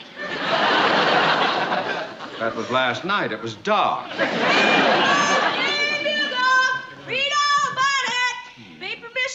No, thank you, son. Oh, look, Mr. Mooney, your picture's on the front page. Well, how much is that paper? A nickel? Do you have change for $1? No, sir. Oh, that's okay. You can pay me next time. Oh, here, son. Here's a quarter. Keep the change. Thank you, ma'am. It's all right. Paper! My, that was very generous of you giving that boy a quarter. Oh, he seems so nice and trusting. Yes. Well, don't forget to remind me that I owe you a nickel. Oh, well. What does it say about you? Banker Theodore Mooney arriving in town to confer with Highway Planning Commission. Yeah, that sure is nice of them putting your picture in the paper, huh? Well, they should. I worked hard to convince the Highway Commission that a freeway through Main Street here would bring this town progress and prosperity. Oh? Mm-hmm. I thought that you wanted the freeway through here so you could build your big shopping center. Mrs. Carmichael, I assure you, my motives were most honorable and in the best interest of the community. Mrs. Carmichael. I didn't say anything. I know, but I don't like the tone of what you're not saying.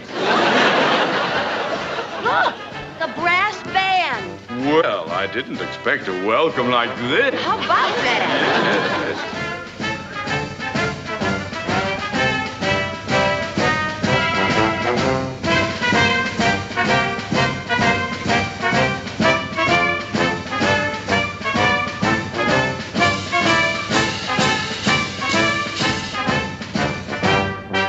Hey, Mrs. Carmichael. Why, Mel Tinker. What are you doing here? Well, how nice to see you. Gee. Oh, this is my hometown. I was raised here. No kidding. Yeah, my folks are pretty upset about this freeway situation, so I thought I'd pay them a visit and cheer them up. Oh, how nice. Tink, this is my boss, Mr. Mooney. Oh, I'm glad to meet you. I can see that. Tink and I live in the same apartment house in L.A. We're very good friends. That figures. Mel's a musician and a composer. And, oh, you ought to hear all the music he's composed. Oh, I can't wait. Well, I wrote the march that the band was just playing. Really? Yeah. What's it called? Mooney, go home? Well, no, sir. There's no title or lyrics to it. It's just a march. Well, I think it's very catchy. Da-da-dum, da-da-dum, da-da-dum, Mrs. da-da-dum. Carmichael, please. Look, I was supposed to meet a member of the planning commission named Weber. Can you tell me where I can find him? Oh, well, he just passed here with the band. He was in that welcoming committee? I'll point him out to you.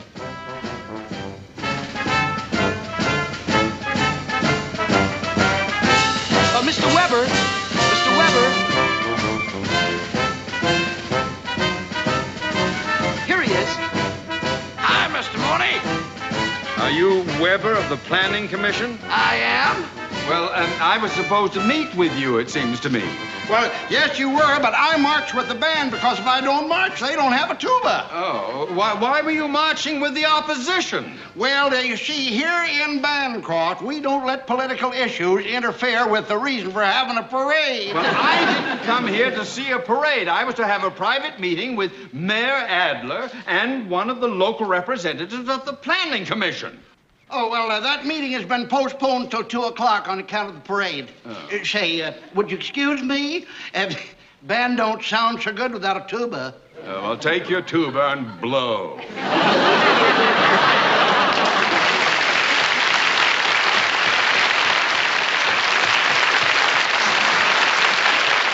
Well, I suppose we better check in at the hotel if we can find it. Where is it? It is in Wait a this minute. place. Now, look, we have no porter here, but No, let I me know. help you with the bags, okay? Well, that's very nice I'd of be you, more Mel. than happy to Yeah, take well, them. thank you very much. Excuse Mine's me, very would you good. carry this for Yeah, me, please? go Is watch the that.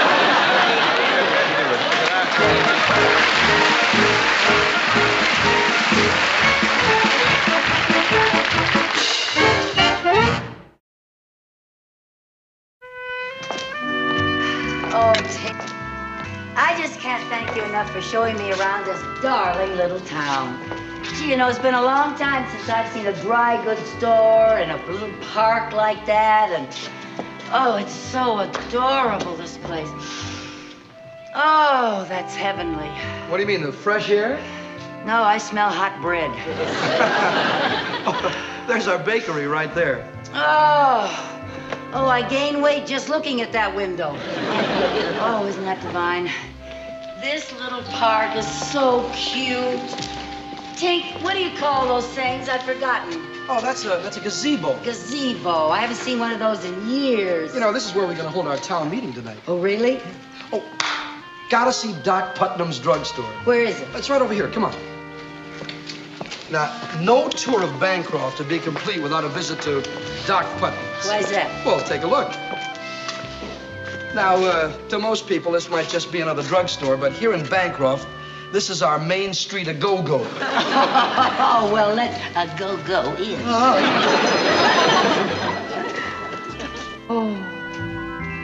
Oh, I just love it. It's so old-fashioned. A coffee grinder. Oh, smell that. Oh, and look, penny candy.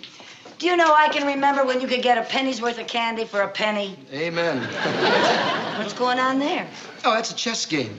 Now, that's Doc Putnam. He owns the drugstore. And that's John Bubbles. Now, those two have been at each other's throat over that chessboard for the last 20 years. You're kidding. Who usually wins? I know the game isn't over yet. Who's the other gentleman? Oh, now, that's old Uncle Joe. Hey, he's 105.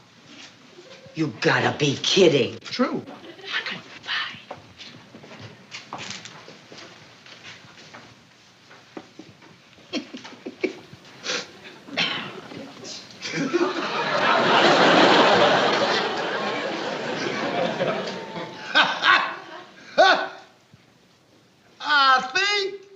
I'll take my knife and move it over here and block off your bishop. Well, fine, fine, and I'll just capture your queen. Hold it, hold it. I said, I think I'll move it over there. I didn't actually move it yet. Why, you did too move it. I did not. I just jiggle it over there. And a jiggle is not a move. Well, it is when you jiggle it all the way over to another square. Well, I jiggle it all the way back, didn't I? I'm not going to play with you anymore. You keep moving these chess pieces around like they were flying saucers. I didn't move anything. I just jiggled. Now, here's a complete stranger. Now, we'll let her decide.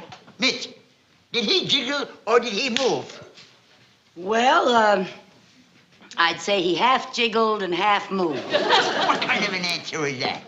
The lady means it all depends on your point of view. Right, ma'am? Yes, sir. Oh, that's ridiculous. Look, either he jiggled or he moved. Not necessarily. For instance, take this bottle of whiskey. Now, a pessimist would say it was half empty. An optimist would say it's half full.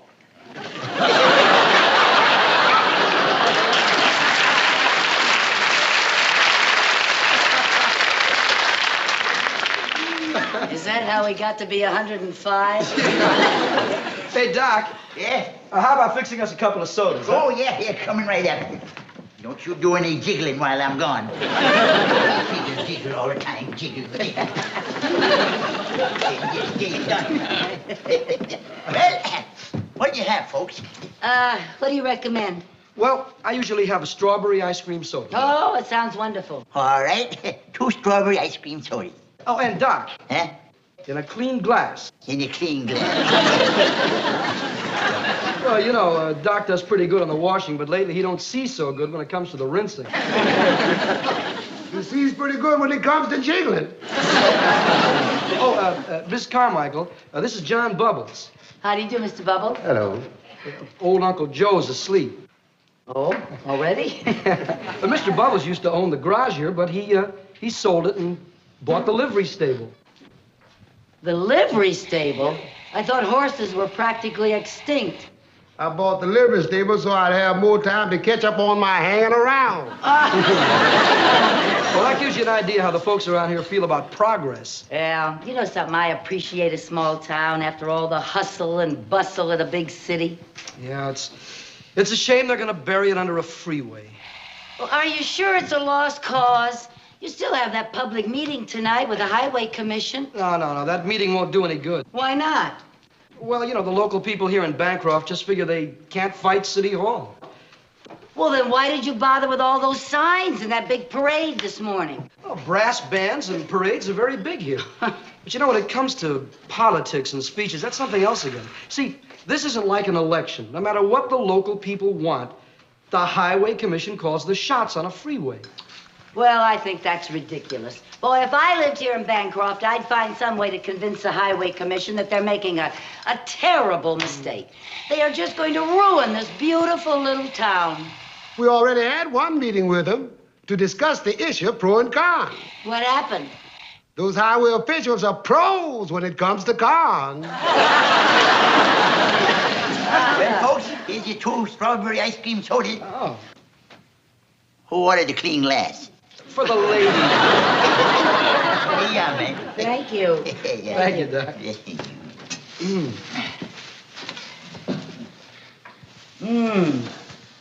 Oh, boy, that's what I call a real old-fashioned ice cream soda. You know, this whole place reminds me of an ice cream parlor that was in my hometown when I was a little girl, especially the piano. Hey, Tink, play something for me, will you? It's been ages since I've heard you play. Why not?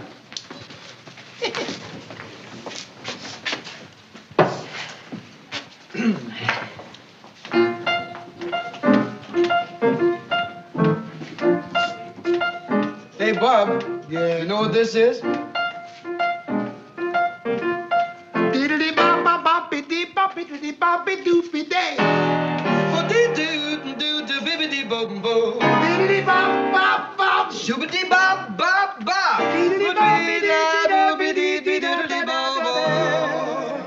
You know something?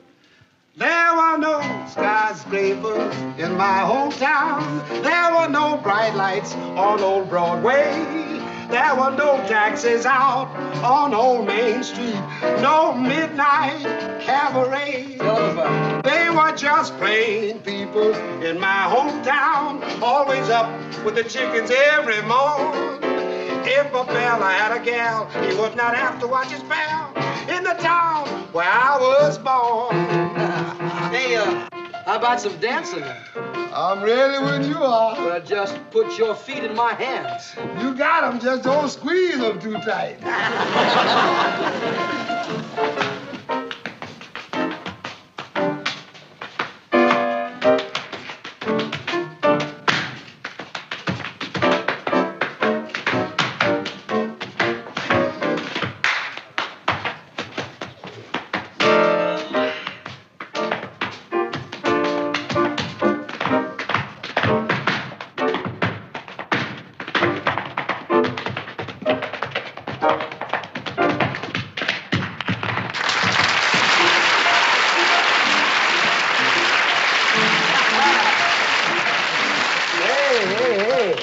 Where'd you learn that one? Hanging around. I like that. Yeah? Well, come on down and hang around a while and I'll teach it to you. Yeah? Mm-hmm. Now, just take your right foot. Lay it down low. Now, take your left foot. Don't add no more. No. Now, put them both together. That's the latest style. Now, stop. Rest a while. That's long enough. Come on. You can breathe easy on this case. Let's walk around a little bit. Now, stop.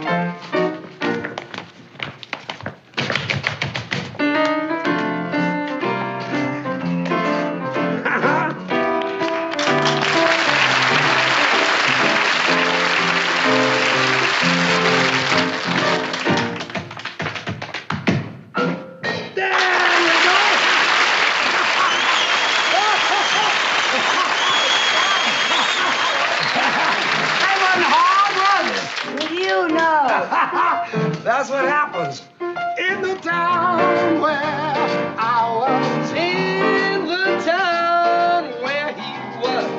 In the town where we were. Bobbidi bibbidi bobbidi doodly doodly bap. Doo doo doo doo doo doo doo doo doo doo.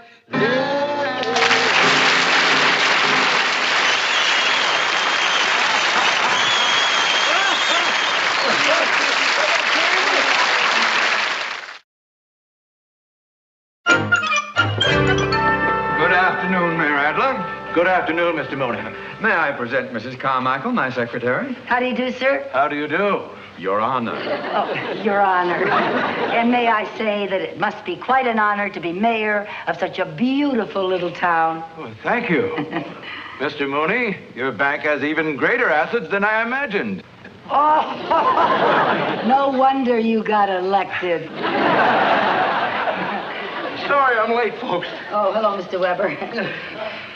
Weber, I can tolerate a member of the Highway Commission marching with the protesters because the band needs a tuba. But do you have to wear it to this meeting? Well, I never can get it off after I eat lunch. Well, when you show up at that highway meeting tonight, you better have it starved off of you. Yes, sir. Now sit down. Yes, sir. Your Honor, Your Honor, may I say that I think it would be a terrible shame to put a freeway right down your main street. It is so beautiful. You know, I visited all your shops, and I was in old Doc Putnam's drugstore, and I walked all around, and oh, I just loved the parade this morning. Da-da-dum, da-da-dum, da-da-dum, da-da-dum, da-da-dum, da-da-dum. Mrs. Carmichael! Weber! Yes, sir. One more blow and out you go. I'm sorry, sir. Now, Weber, where do you suggest putting the off-ramp? Well, I think the off-ramp... I hope it will be where it will help the bank shopping center. Oh, it will. The highway department has said that the off-ramp will come right here, right through Doc Putnam's drugstore. Oh, you can't do that. Why not? Well, how can old Doc Putnam and Mr. Bubbles play chess on an off-ramp? And Mr. Weber, that brass band that you're so proud of, without Main Street, you know, you'll be holding your parades on a freeway. You'll start off with 76 trombones and wind up with one piccolo player. But Mrs. Carmichael... Hey, Mr. Weber, you were born and raised here. These are your people. Can't you do something to get out of this mess? Lady, I can't even get out of this tuba. What about you, Your Honor? Can't you do something? Mrs. Carmichael, will you keep out of this? I appreciate your sentimentality, Mrs. Carmichael, but I have to be realistic and consider progress. Progress. Well, if you ask me... Nobody asked you! I think we'd be making a lot more progress if we had a lot more wonderful little towns like Bancroft. What do you mean, we? You're not even a citizen here. I'm not the only one that feels like this, and you'll find that out tonight.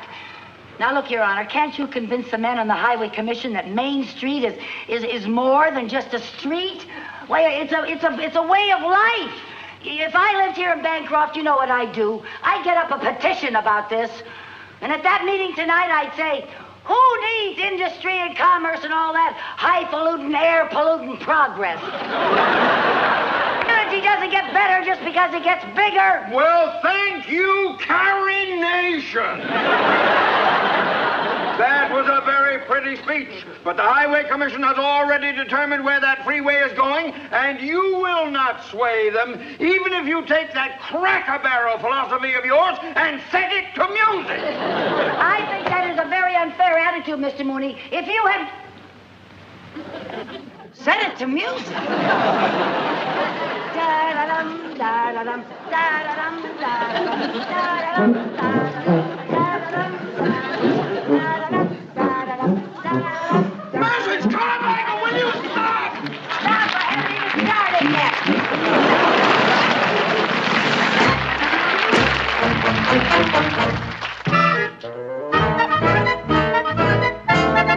Well, it is apparent by this meager turnout that the majority of the townspeople are in favor of a freeway in Bancroft.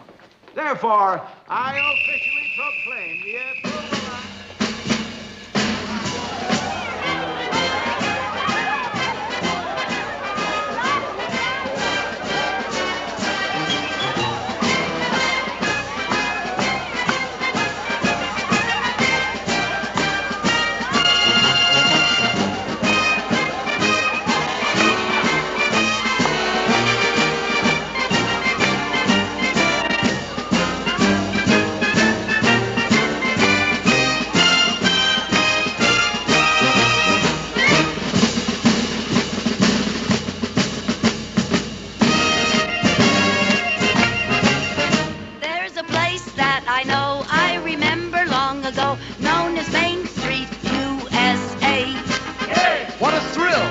Every time you put your feet on the pavement on Main Street, USA.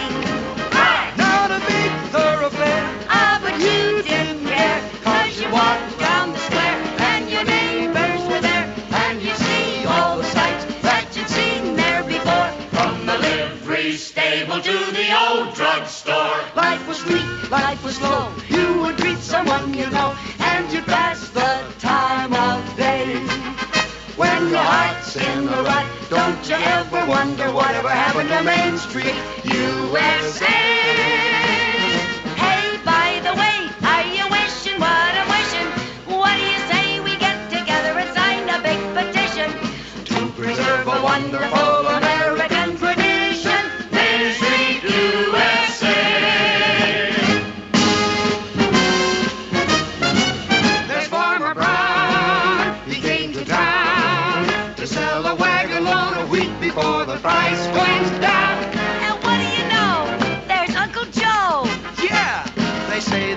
105 or so. I know.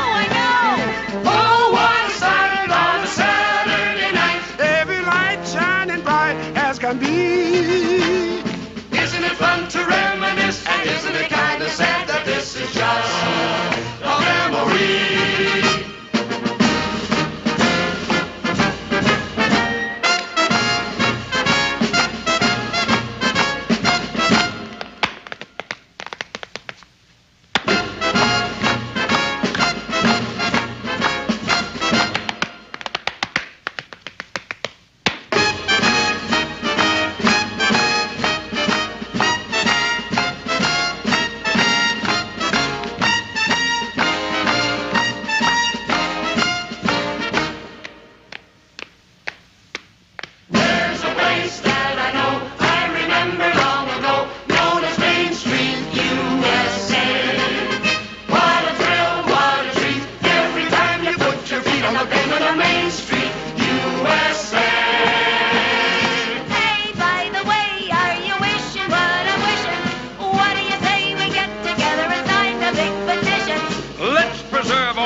The Lucy Show.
Starring Lucille Ball.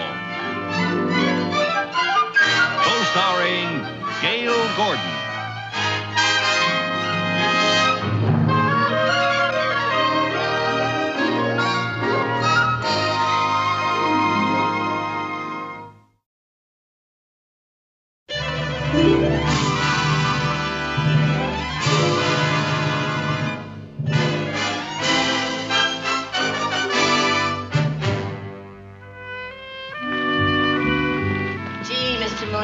Being in this beautiful little town reminds me of when we both lived in Danfield, remember? Yeah, very much like it, yeah. And you were going to put a freeway through here. And would have if you hadn't butted in. That's some of the best butting in I ever did. Well, that covers a lot of butting in. Yeah, well, they're expecting us in here, you know. I still can't understand why they invited me to this celebration this morning, knowing that I'm the one who was trying to put a freeway through Main Street here. It's because you were such a good sport about not getting your own way. Well, I'm going to feel very foolish knowing that they think I'm some kind of a stinker. Yeah, but such a nice kind of stinker. Come on, Stinky. Hi, everybody.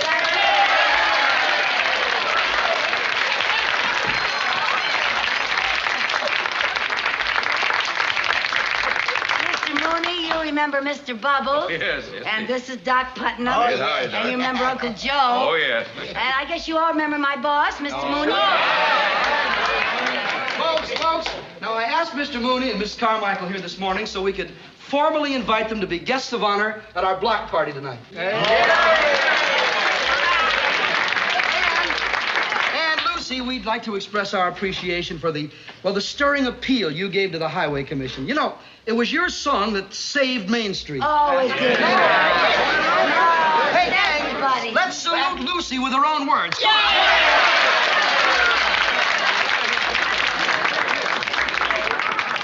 Okay, Here we go. There's a place that I know, I remember long ago, known as Main Street, USA. What a thrill, what a treat. Every time you put your feet on the pavement of Main Street, USA.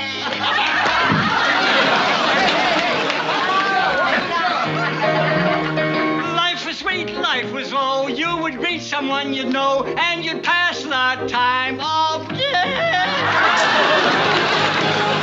Hey, by the way, are you wishing what I'm wishing? What do you say we get together and sign a big petition To preserve the wonderful American tradition, Main Street, USA.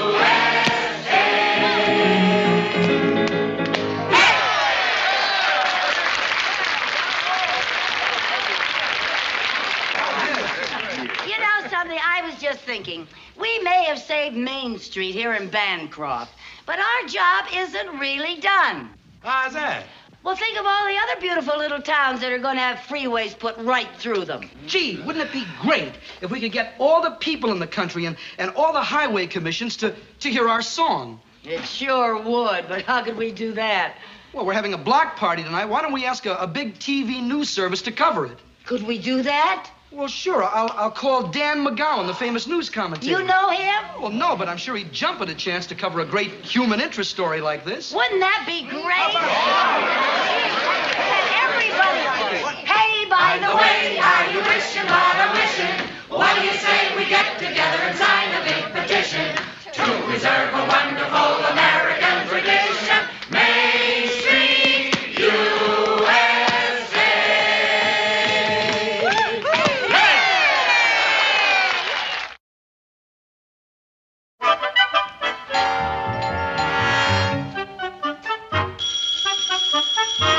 Hi, Lucy. Come on in. The phone's ringing. Okay. Hello? Yes, that's right, operator. I placed a person-to-person call to Mr. Dan McGowan, National News Service. Yeah, I see. Well, would you keep trying, please? Okay, thank you. The circuits are still busy. Oh, I'm so glad. What do you mean by that? Well, as long as we can't get to him, there's still hope. If we reach him and he turns us down, there'll be no way to get our message to the rest of the country. Lucy, I always thought you were a positive thinker. I am, but I can always think a lot more positively when everything's in the bag. I think it's a Well, wonderful... I thought someone should have offered our guests some refreshments. Lucy, I'd like you to meet Aunt Carrie. Oh. Howdy, don't get up. Your company, I ain't. Aunt Carrie's been up since 5 this morning making coleslaw and baking brownies for the block party tonight. Oh, Help really? yourself. Well, thank you. Oh, they look delicious. I could eat a barrel of these. You do, and we'll have to call off the block party. I'm sure it's going to be a wonderful evening. Well, I just hope I live to see it. Between eating to keep up my strength and dieting to keep my weight down, I don't know how long I'm going to last.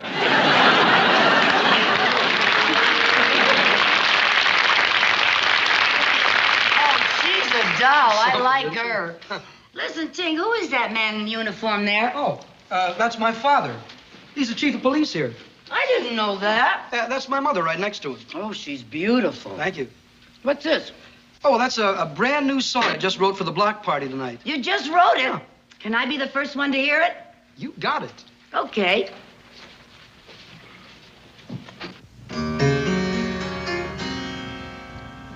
There's a feeling of spring in the air, but come to think of it, that isn't rare. This feeling of spring is an everyday thing in our hometown. Get a whiff of that sweet evening breeze, night blooming jasmine and sycamore trees. You're liable to find you get weak in the knees in our hometown. We don't want no one to change it. We like it just like it stands.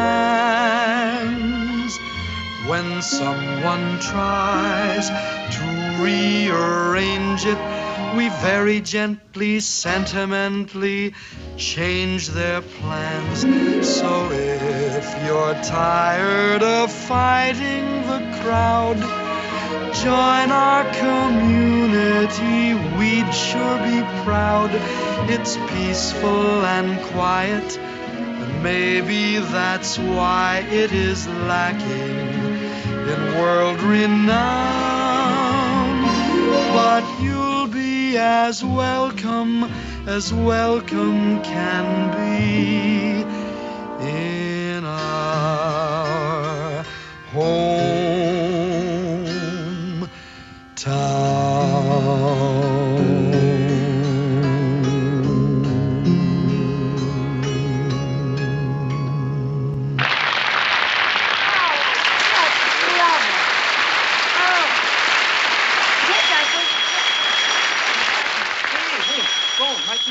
Come on. Oh, I just love that song. Thank you. Hello? Yeah, yes, sir. Hello. This is Mel Tinker calling, sir. No, Tinker with a T. Look, sir, our little town of Bancroft is having a big block party tonight. A block party. Yes, sir. And we thought that maybe you'd like to cover it because, well, it's a... It's a great human interest It's story. a great human interest story, Yeah. sir.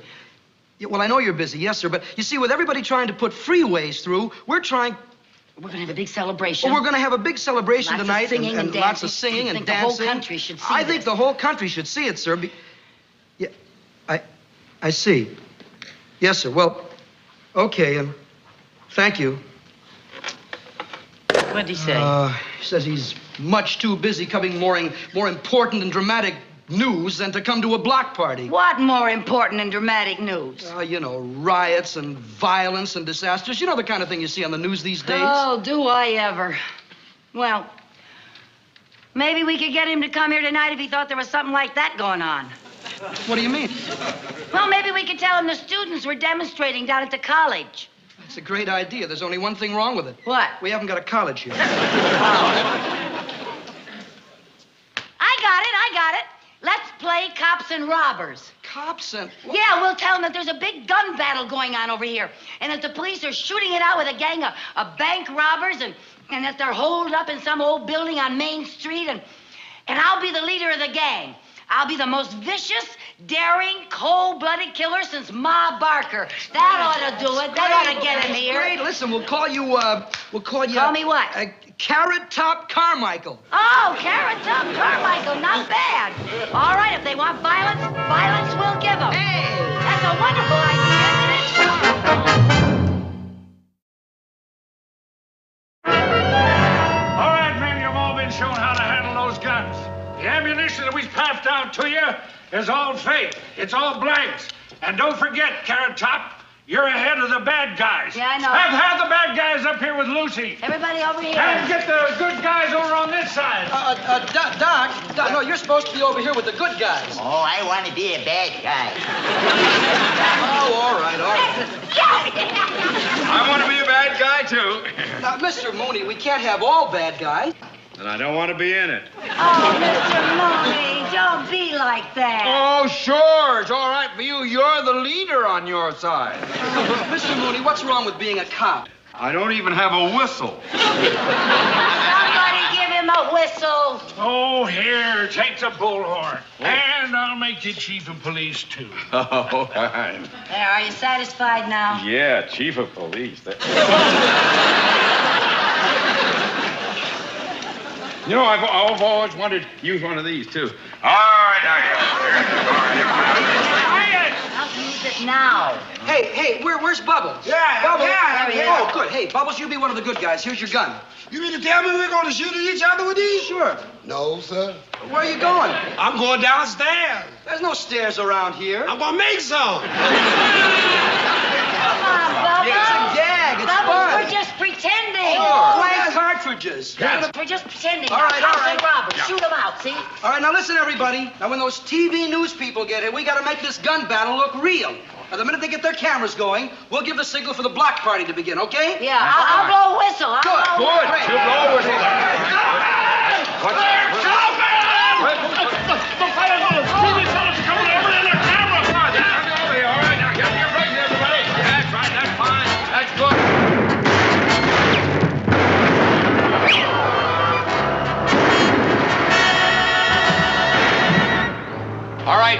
Where's that camera on the action?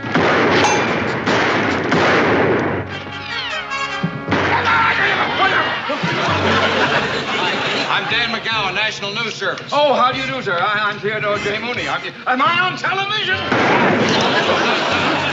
Not yet. It takes a couple of minutes to get the camera going. Oh. But we are on audio.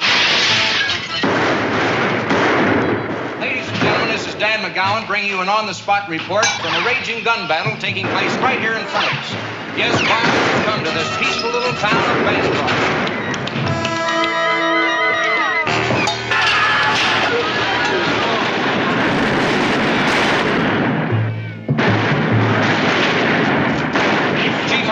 Bring us up to date on what's been going on. Going on? Yes. Yeah. Oh, but yeah. You see, Carrot Top Carmichael and her gang are inside that building. Well, how did this all get started? Started? Yeah.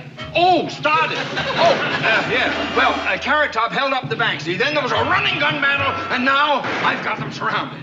Well, I wonder if we could get a glimpse of this female desperado.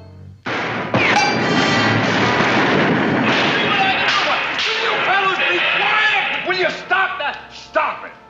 Good. All right, Carrot Top. Carrot Top. What do you want, copper? Come on out here. I want to talk to you. How do I know it ain't some kind of a trick? It isn't a trick. It hadn't better be, copper. What a way to talk to the chief of police.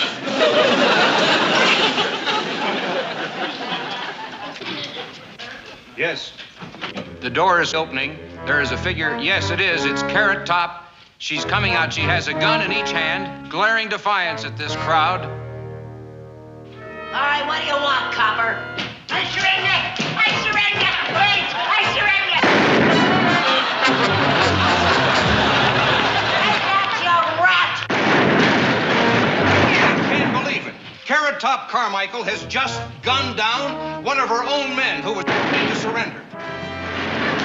I'll try and describe Carrot Top Carmichael to you, particularly her coloring, since this picture you're not getting is supposed to be in color. She has bright red hair, creamy white complexion, ruby red lips, big brown eyes. Big blue eyes.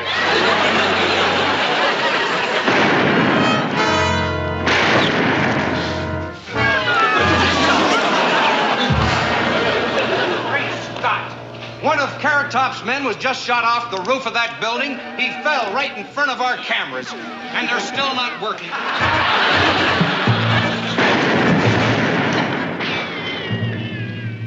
the matter with that camera? It's nearly ready. Oh.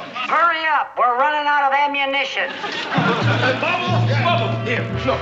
Will you take me some ammunition like a good fella? Go ahead.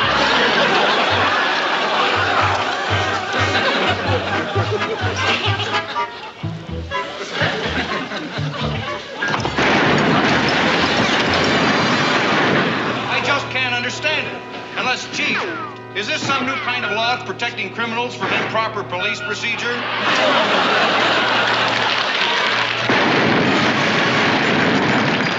Hey, your camera, it's on. Oh, hey, yeah. Great news, folks. We finally have our camera operating. All right, Carrot Top. This is your last chance to surrender. You'll have to come in and get me, copper. Carrot Top, the camera is fixed. Now you can surrender on television. Well, it's about time. Boy, criminals are such hams.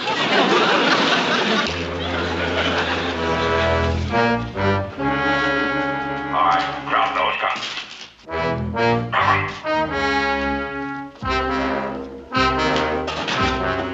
Now get your hands up. Ladies and gentlemen, this is a most dramatic moment. Carrot Top and her gang are about to surrender to the local police here in Bancroft. There she is. All right, boys, you can get up now.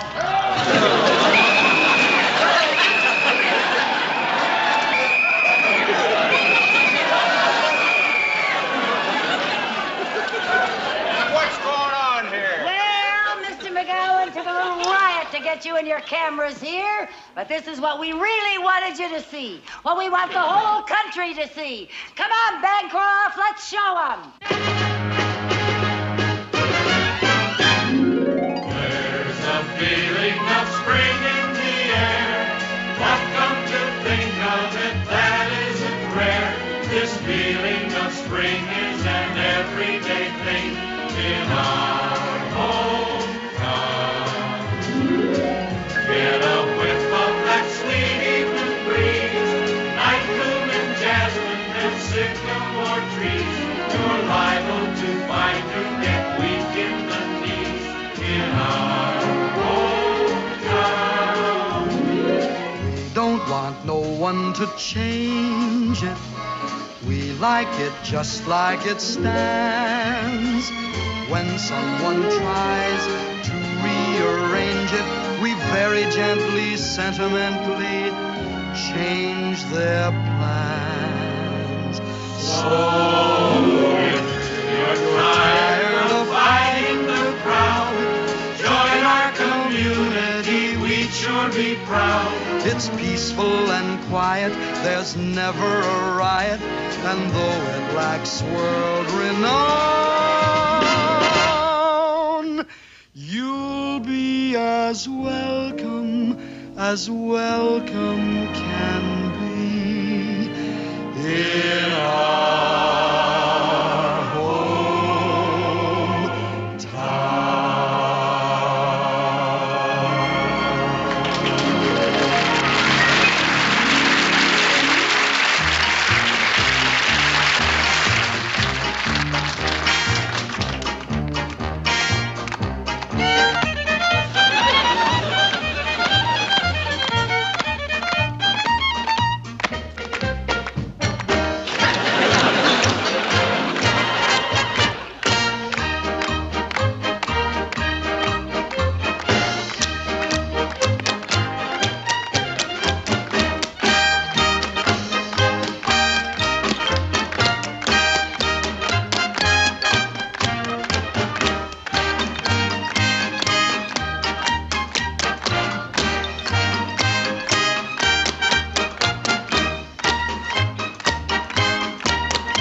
When these 10 tapping toes put on their dancing clothes, that's what I came here for.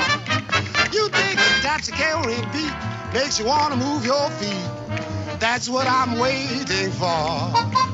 And what do I care? I'll be walking on air. My feet will go tippity-tap. And I'll be in clover. My blues are all over. I'll shuffle off to Buffalo.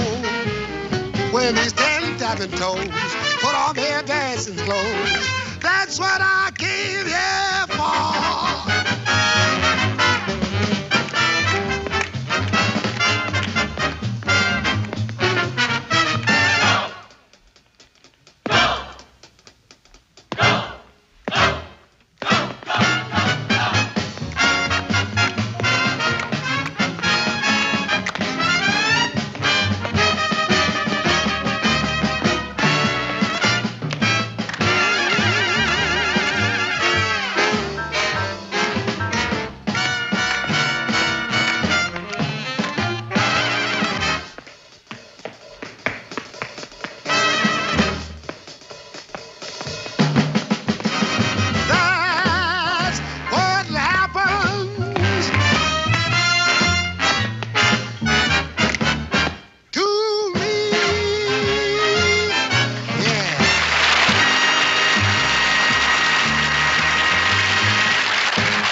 live in a little town and progress threatens you because your civic leaders want to put a freeway through. There's no need to fret. Here's the reason why. Let this song become your battle cry. There's a place that I know, I remember long ago, known as Main Street, USA. What's real? What's cheap? Every time you put your feet on the pavement of Main Street, USA. Not a big thoroughfare, but you didn't care, 'cause you walk round the square and your neighbors were there, and you see all the sights that you've seen there before. From the livery stable to the old drugstore, life was sweet, life was slow. You would meet someone you know, and you pass the time of day. When your heart's in the rut, don't you ever wonder whatever happened to Main Street, USA. Hey, by the way, how you wishing, what a wishing? What do you say we get together and sign a big petition to preserve a wonderful American tradition? Main Street,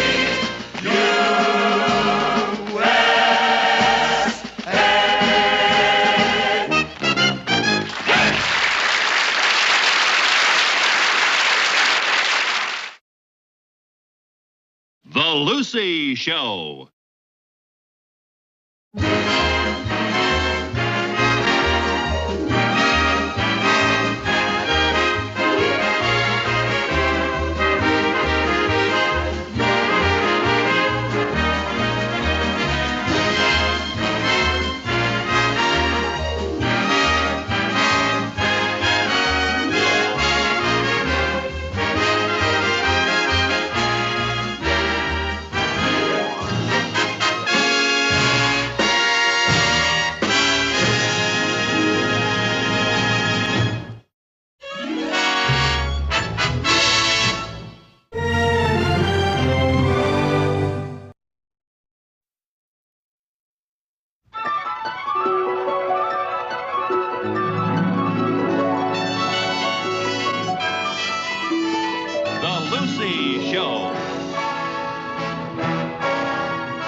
Starring Lucille Ball.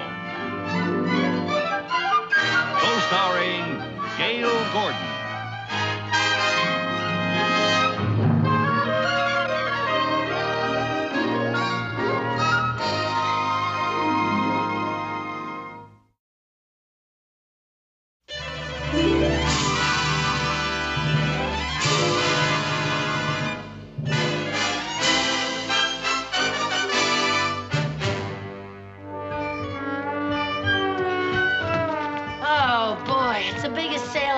What a mob! Yeah, I never saw such shoving and pushing in my whole life. Shove, shove, shove, push, push, push. And some of the women still wouldn't let me through.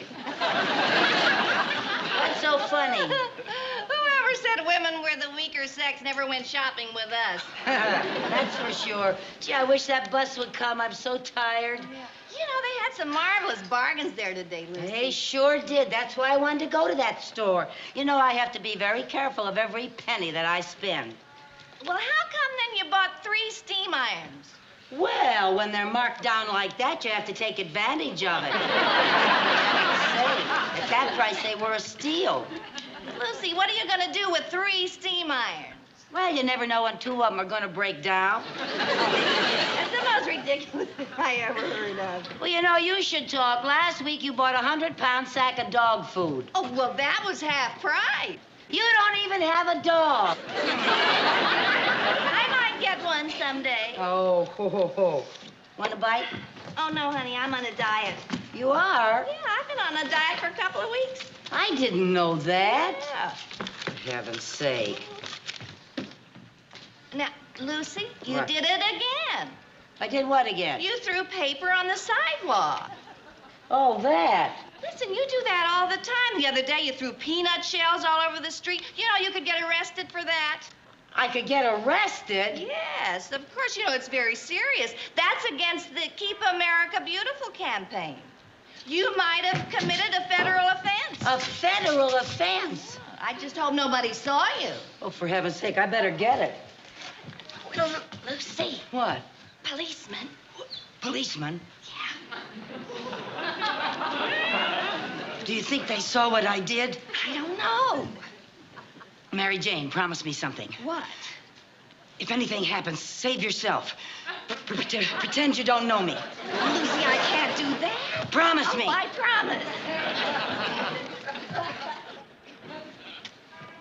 promise. Excuse me, lady. Does that bag belong to you?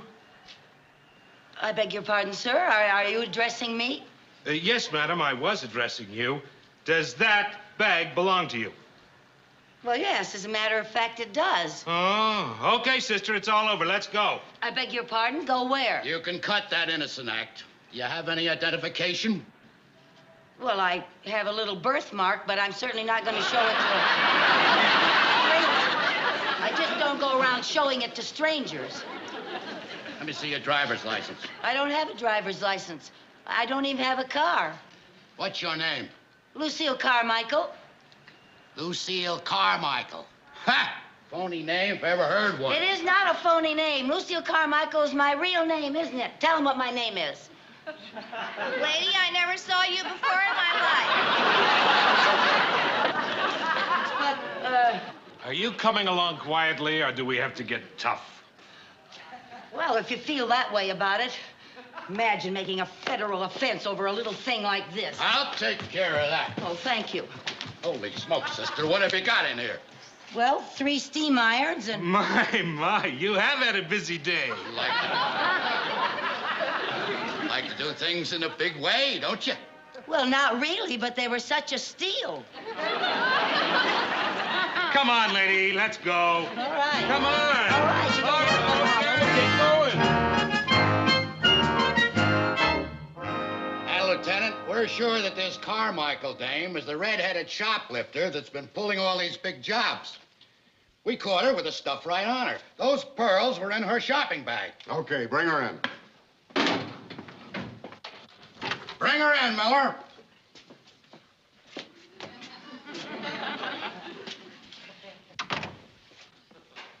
Hi. Hi. Your name is Carmichael. Lucille Carmichael, yes. Lucille is spelled with 2 L's. 3 if you count the first one. Officers Peters and Miller. My name is Lieutenant Finch. Well, I'm very happy to meet you all. And you have no idea how happy we are to meet you. Oh, thank you. Won't you sit down? Oh, thank you. Now, just to get off on the right foot, it is my duty to inform you that anything you say will be held against you. Oh, yes, sir. And that you have a right to legal counsel if you so desire. Oh, no, I don't think that's necessary. It isn't that big a thing. Oh? Well, suppose we all just settle back and you tell us what you did today. Oh, well, now that's not going to be very entertaining. We'll find it fascinating. Oh, well, okay, where shall I start? Why don't we start with the beginning, this morning? This morning. Well, let's see now. I got up early, about 7:45, I think. Maybe it was 10 of. Yeah, about 10 of 8, I think. And I read the paper. I always read the paper every morning. And I saw this ad for this marvelous sale. And I just love sales. So I called Mary Jane, and I... Who's Mary Jane? She's my cat. Do you often phone your cat? Oh, yes, always. Always when she's away from home. I always call her and I say, "What's new, pussycat?" Well, let's forget the feline phone calls. Tell us about this sale you went to. Oh, well, as I say, I love sales, and, well, I'm the sort of person who just cannot resist picking up a few things. We can imagine. So, just like that, you decided to go shopping. Oh, yes, I do it all the time, especially when I don't feel like going to the bank. Bank? Yeah, that bank job gets so monotonous. We'll talk about the bank job later. Oh. Yeah. Right now, we'd like to hear about your shopping. All right, but why? Lady, when you've been shopping, word gets around. Oh, I didn't know that. Well, you better believe it, sister. Well, Well. So you went shopping and you picked up a few things. Well, more than a few. More than a few. There were, let's see now, 3 steam irons, a little bottle of cologne, a pair of curtains, 2 pair of curtains, and, I found a new eyelash curler and a floor lamp. Floor lamp? Where was that? It wasn't in the bag. Well, of course not. You just can't walk out carrying a floor lamp. It's being delivered. By the store? Certainly. Boy, what nerve! You shot pretty good. Well, thank you. It isn't easy. With a crowd around like that, you have to be fast. Well, that takes care of the preliminaries. Now to the main event. I beg your pardon? The reason you're here. Oh, that. Oh, well, as a matter of fact, I'd like a chance to explain that. Would you really? Yes, you see, I'm really not that kind of person. I just wasn't thinking. You mean you had a mental aberration? I could have had that, yeah. Now, Carmichael, let's level. You've been doing stuff like this all over town, haven't you? Well, I don't know about that. I don't remember. You don't remember? You're just not talking, are you? Well, who remembers things like that? Do you remember every time you drop a gum wrapper on the sidewalk? I don't chew gum. Do you? Look, let me refresh your memory. About 6 weeks ago, you were on Western Avenue, weren't you? Western Avenue? That's right. First shop, there was a sable cape in the window. Remember a sable cape? Well, Western Avenue. Sometimes I go down Melrose, and Oh, Western. Oh, now I remember. Oh, yeah. Peanuts. That's what it was. Peanuts. Peanuts? Yeah. I finished it off and just didn't even think about it. I admit it, but it was just a little bag. A little bag? Lady, in our book, that's a big bag. That cost somebody $4,000. Well, I don't understand that. Oh, not much you don't. I got to admit, Carmichael, you are really something. She's the coolest cookie I ever saw, Lieutenant. Yeah, she's a real criminal type. No conscience, no nerves. You better get yourself a good lawyer. You're gonna need one. Well, gee whiz. The way you talk, you'd think I committed a robbery or something. A robbery? You heaven forbid. Well, I don't see why I can't just pay a little fine and go home. A little fine? You'll be lucky if you get off with less than 10 years. 10 years? It was only a chocolate-covered coconut caramel cream wrapper. I think maybe we ought to call in a psychiatrist. So do I. He's nuts. Now, look, I can explain if you'll just give me a chance. You can explain it to the judge. Get her out of here. I never heard of such a thing in my life. 10 years, for heaven's sake.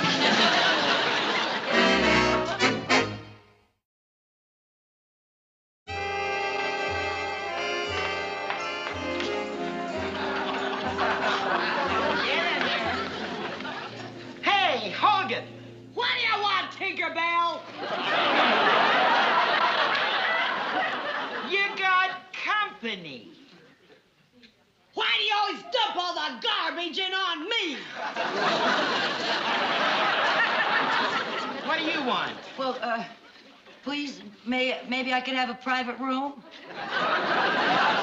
A private room, dearie?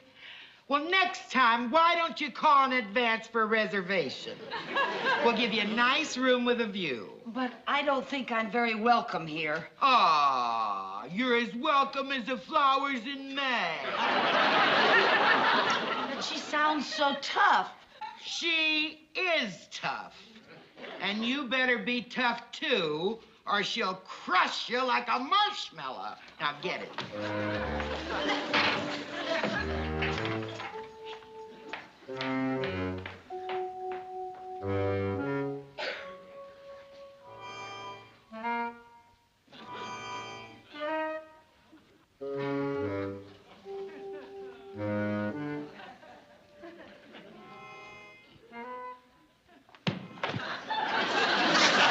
That's my pillow.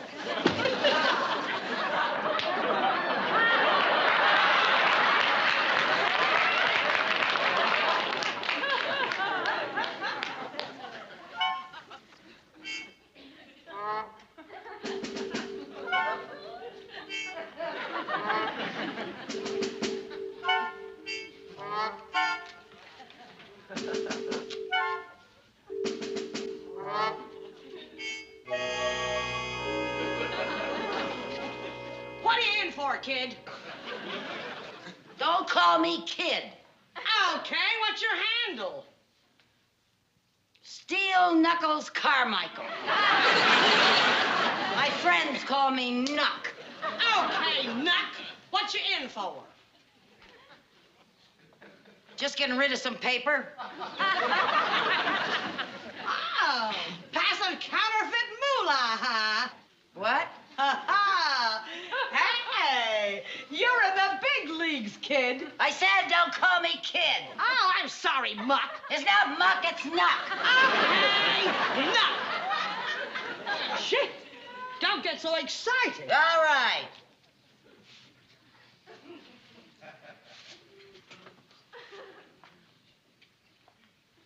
Boy, what a crummy joint this is. Oh, I don't know. This pad ain't bad. I've been a lot worse.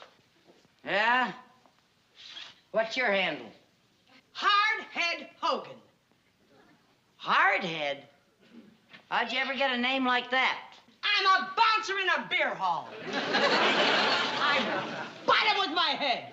I get 'em right about here. Boop! Out they go like a light. Yeah, I can see why.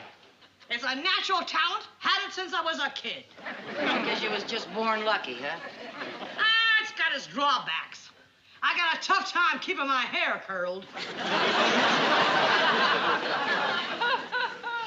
But then, everybody's got problems. Yeah, well, that's one way of looking at it. What are you in for? Assault and battery. Oh? Yeah, it was all a misunderstanding. Sure it was. I was framed. Sure you was. I've been having a little trouble with my eyes lately. Oh? I butted a guy the other night, and instead of him going out the door, I put him right through the wall. No kidding. Yeah, it was messy. But a perfectly innocent mistake. Sure it was.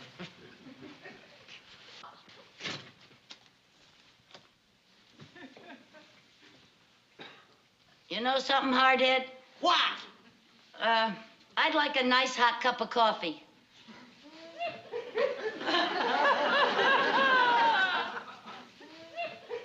I'll just ring for room service.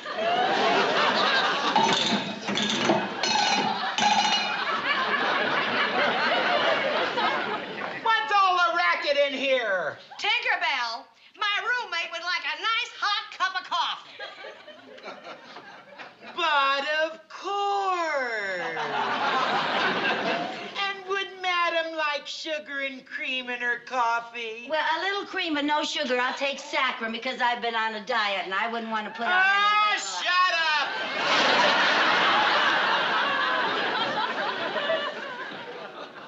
Boy, the nerve of her. I'll tell you one thing, if she does bring me my coffee, I ain't gonna give her no tip.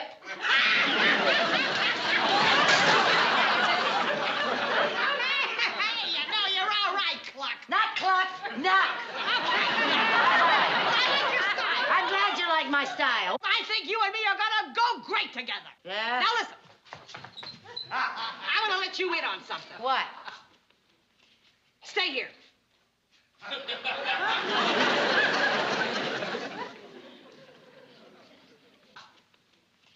I figured out a way to beat this rap. They don't call me Hardhead for nothing. I got it all mapped out. I'm busting out of here. Doing a bird. You mean you're gonna try to escape? Now you got it, kid. Don't call me kid. Oh, I'm sorry.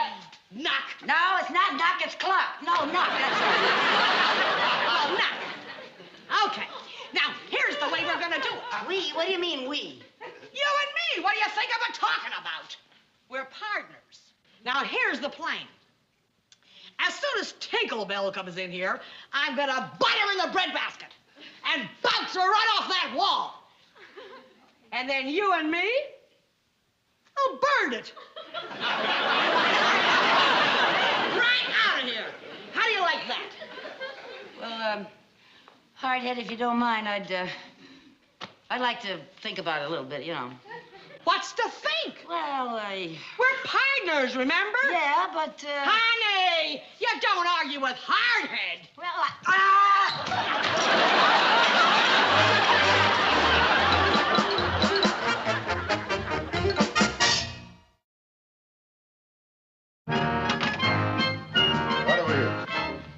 Lieutenant Finch, I can't tell you. I just can't tell you what it means to have these pearls returned to my jewelry store. You've done a magnificent job. Well, save the compliments. Can you recall what happened? Well, I was showing these pearls to a client, and I left them on the counter when this red-headed creature walked in.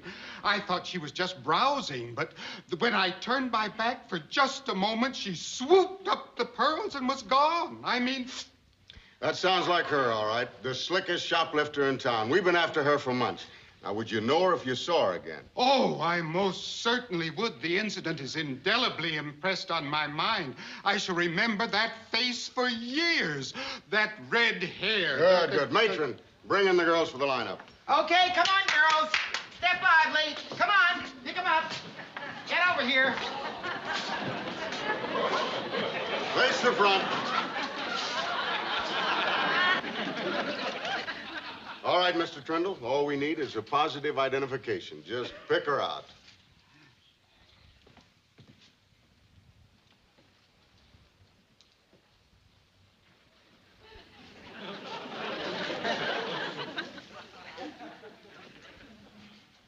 Well?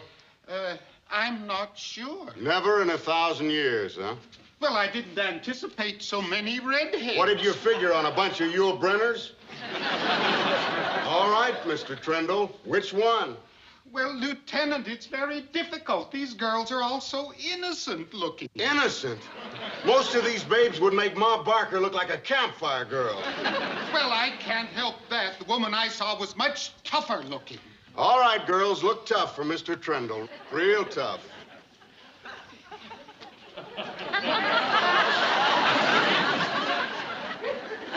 Yes, that's the one. I'd never forget in 1,000 years. That's the one. That's her. Step forward, Queenie. Rest of you debutantes back to your penthouses. All right, come on, let's go. Come on. You're nominated, Queenie. Well, what am I nominated for? Miss Light Fingers of the Year. Oh, that. I can explain that. Are you the head of the Keep America Beautiful campaign? Because I can explain everything. You can explain it in my office. Get her in there. Now, just a minute. I know my rights, my constitutional rights. I'm entitled to make one phone call. Now you're going to call your lawyer, I suppose. No, my manicurist. I'm going to cancel my appointment.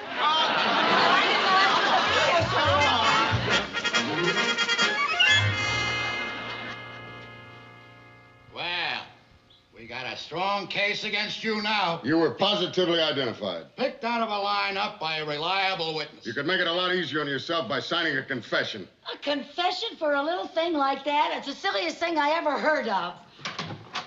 Boss? Yeah? There's some people out here to see the prisoner. Who are they? I don't know. I don't know. Mr. Mooney. Mrs. Carmichael! What in the world?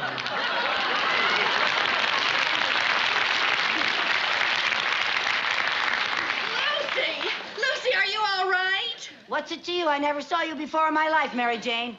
Mary Jane? Oh, this is the pussycat you made the phone call to. All right, Mooney, what's your connection with her? Mrs. Carmichael happens to work for me. Hey, Lieutenant, this looks like a regular gang. He must be the big boss. Boss gang? What's he talking about? What? Would you please explain what's going on here? Yes, sir. Well, it all started with a chocolate-covered coconut caramel cream wrapper. There she goes again. She's being booked for grand larceny. Grand larceny? Grand larceny? Grand larceny? That's right, little Sir Echo. Mr. Mooney, you know Lucy never stole anything in her life. Well, that's true. She is not dishonest.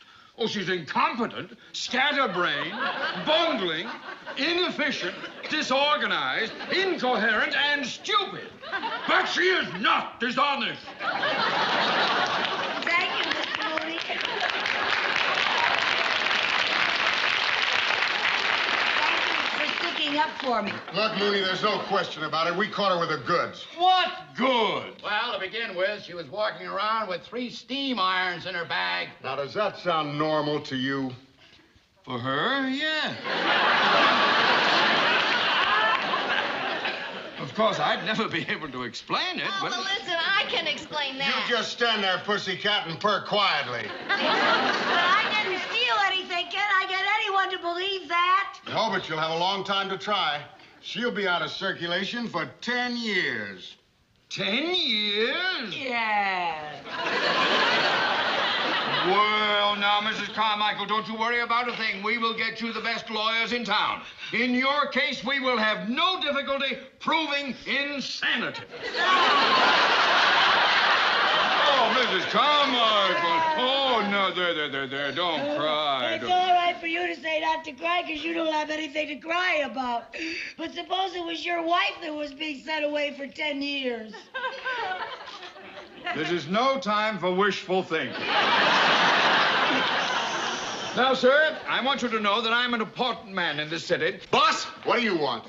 Hold everything. You got the wrong dame. What do you mean I got the wrong dame? This is the redhead who stole the pearls. She's just signed a confession. Okay, Miller, book her.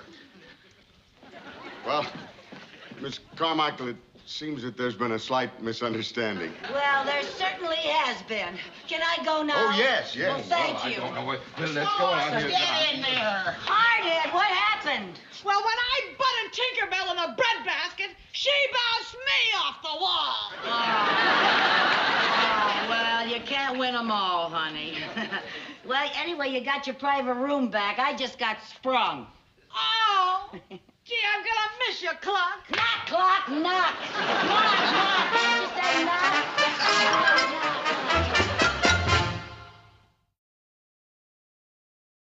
The Lucy Show.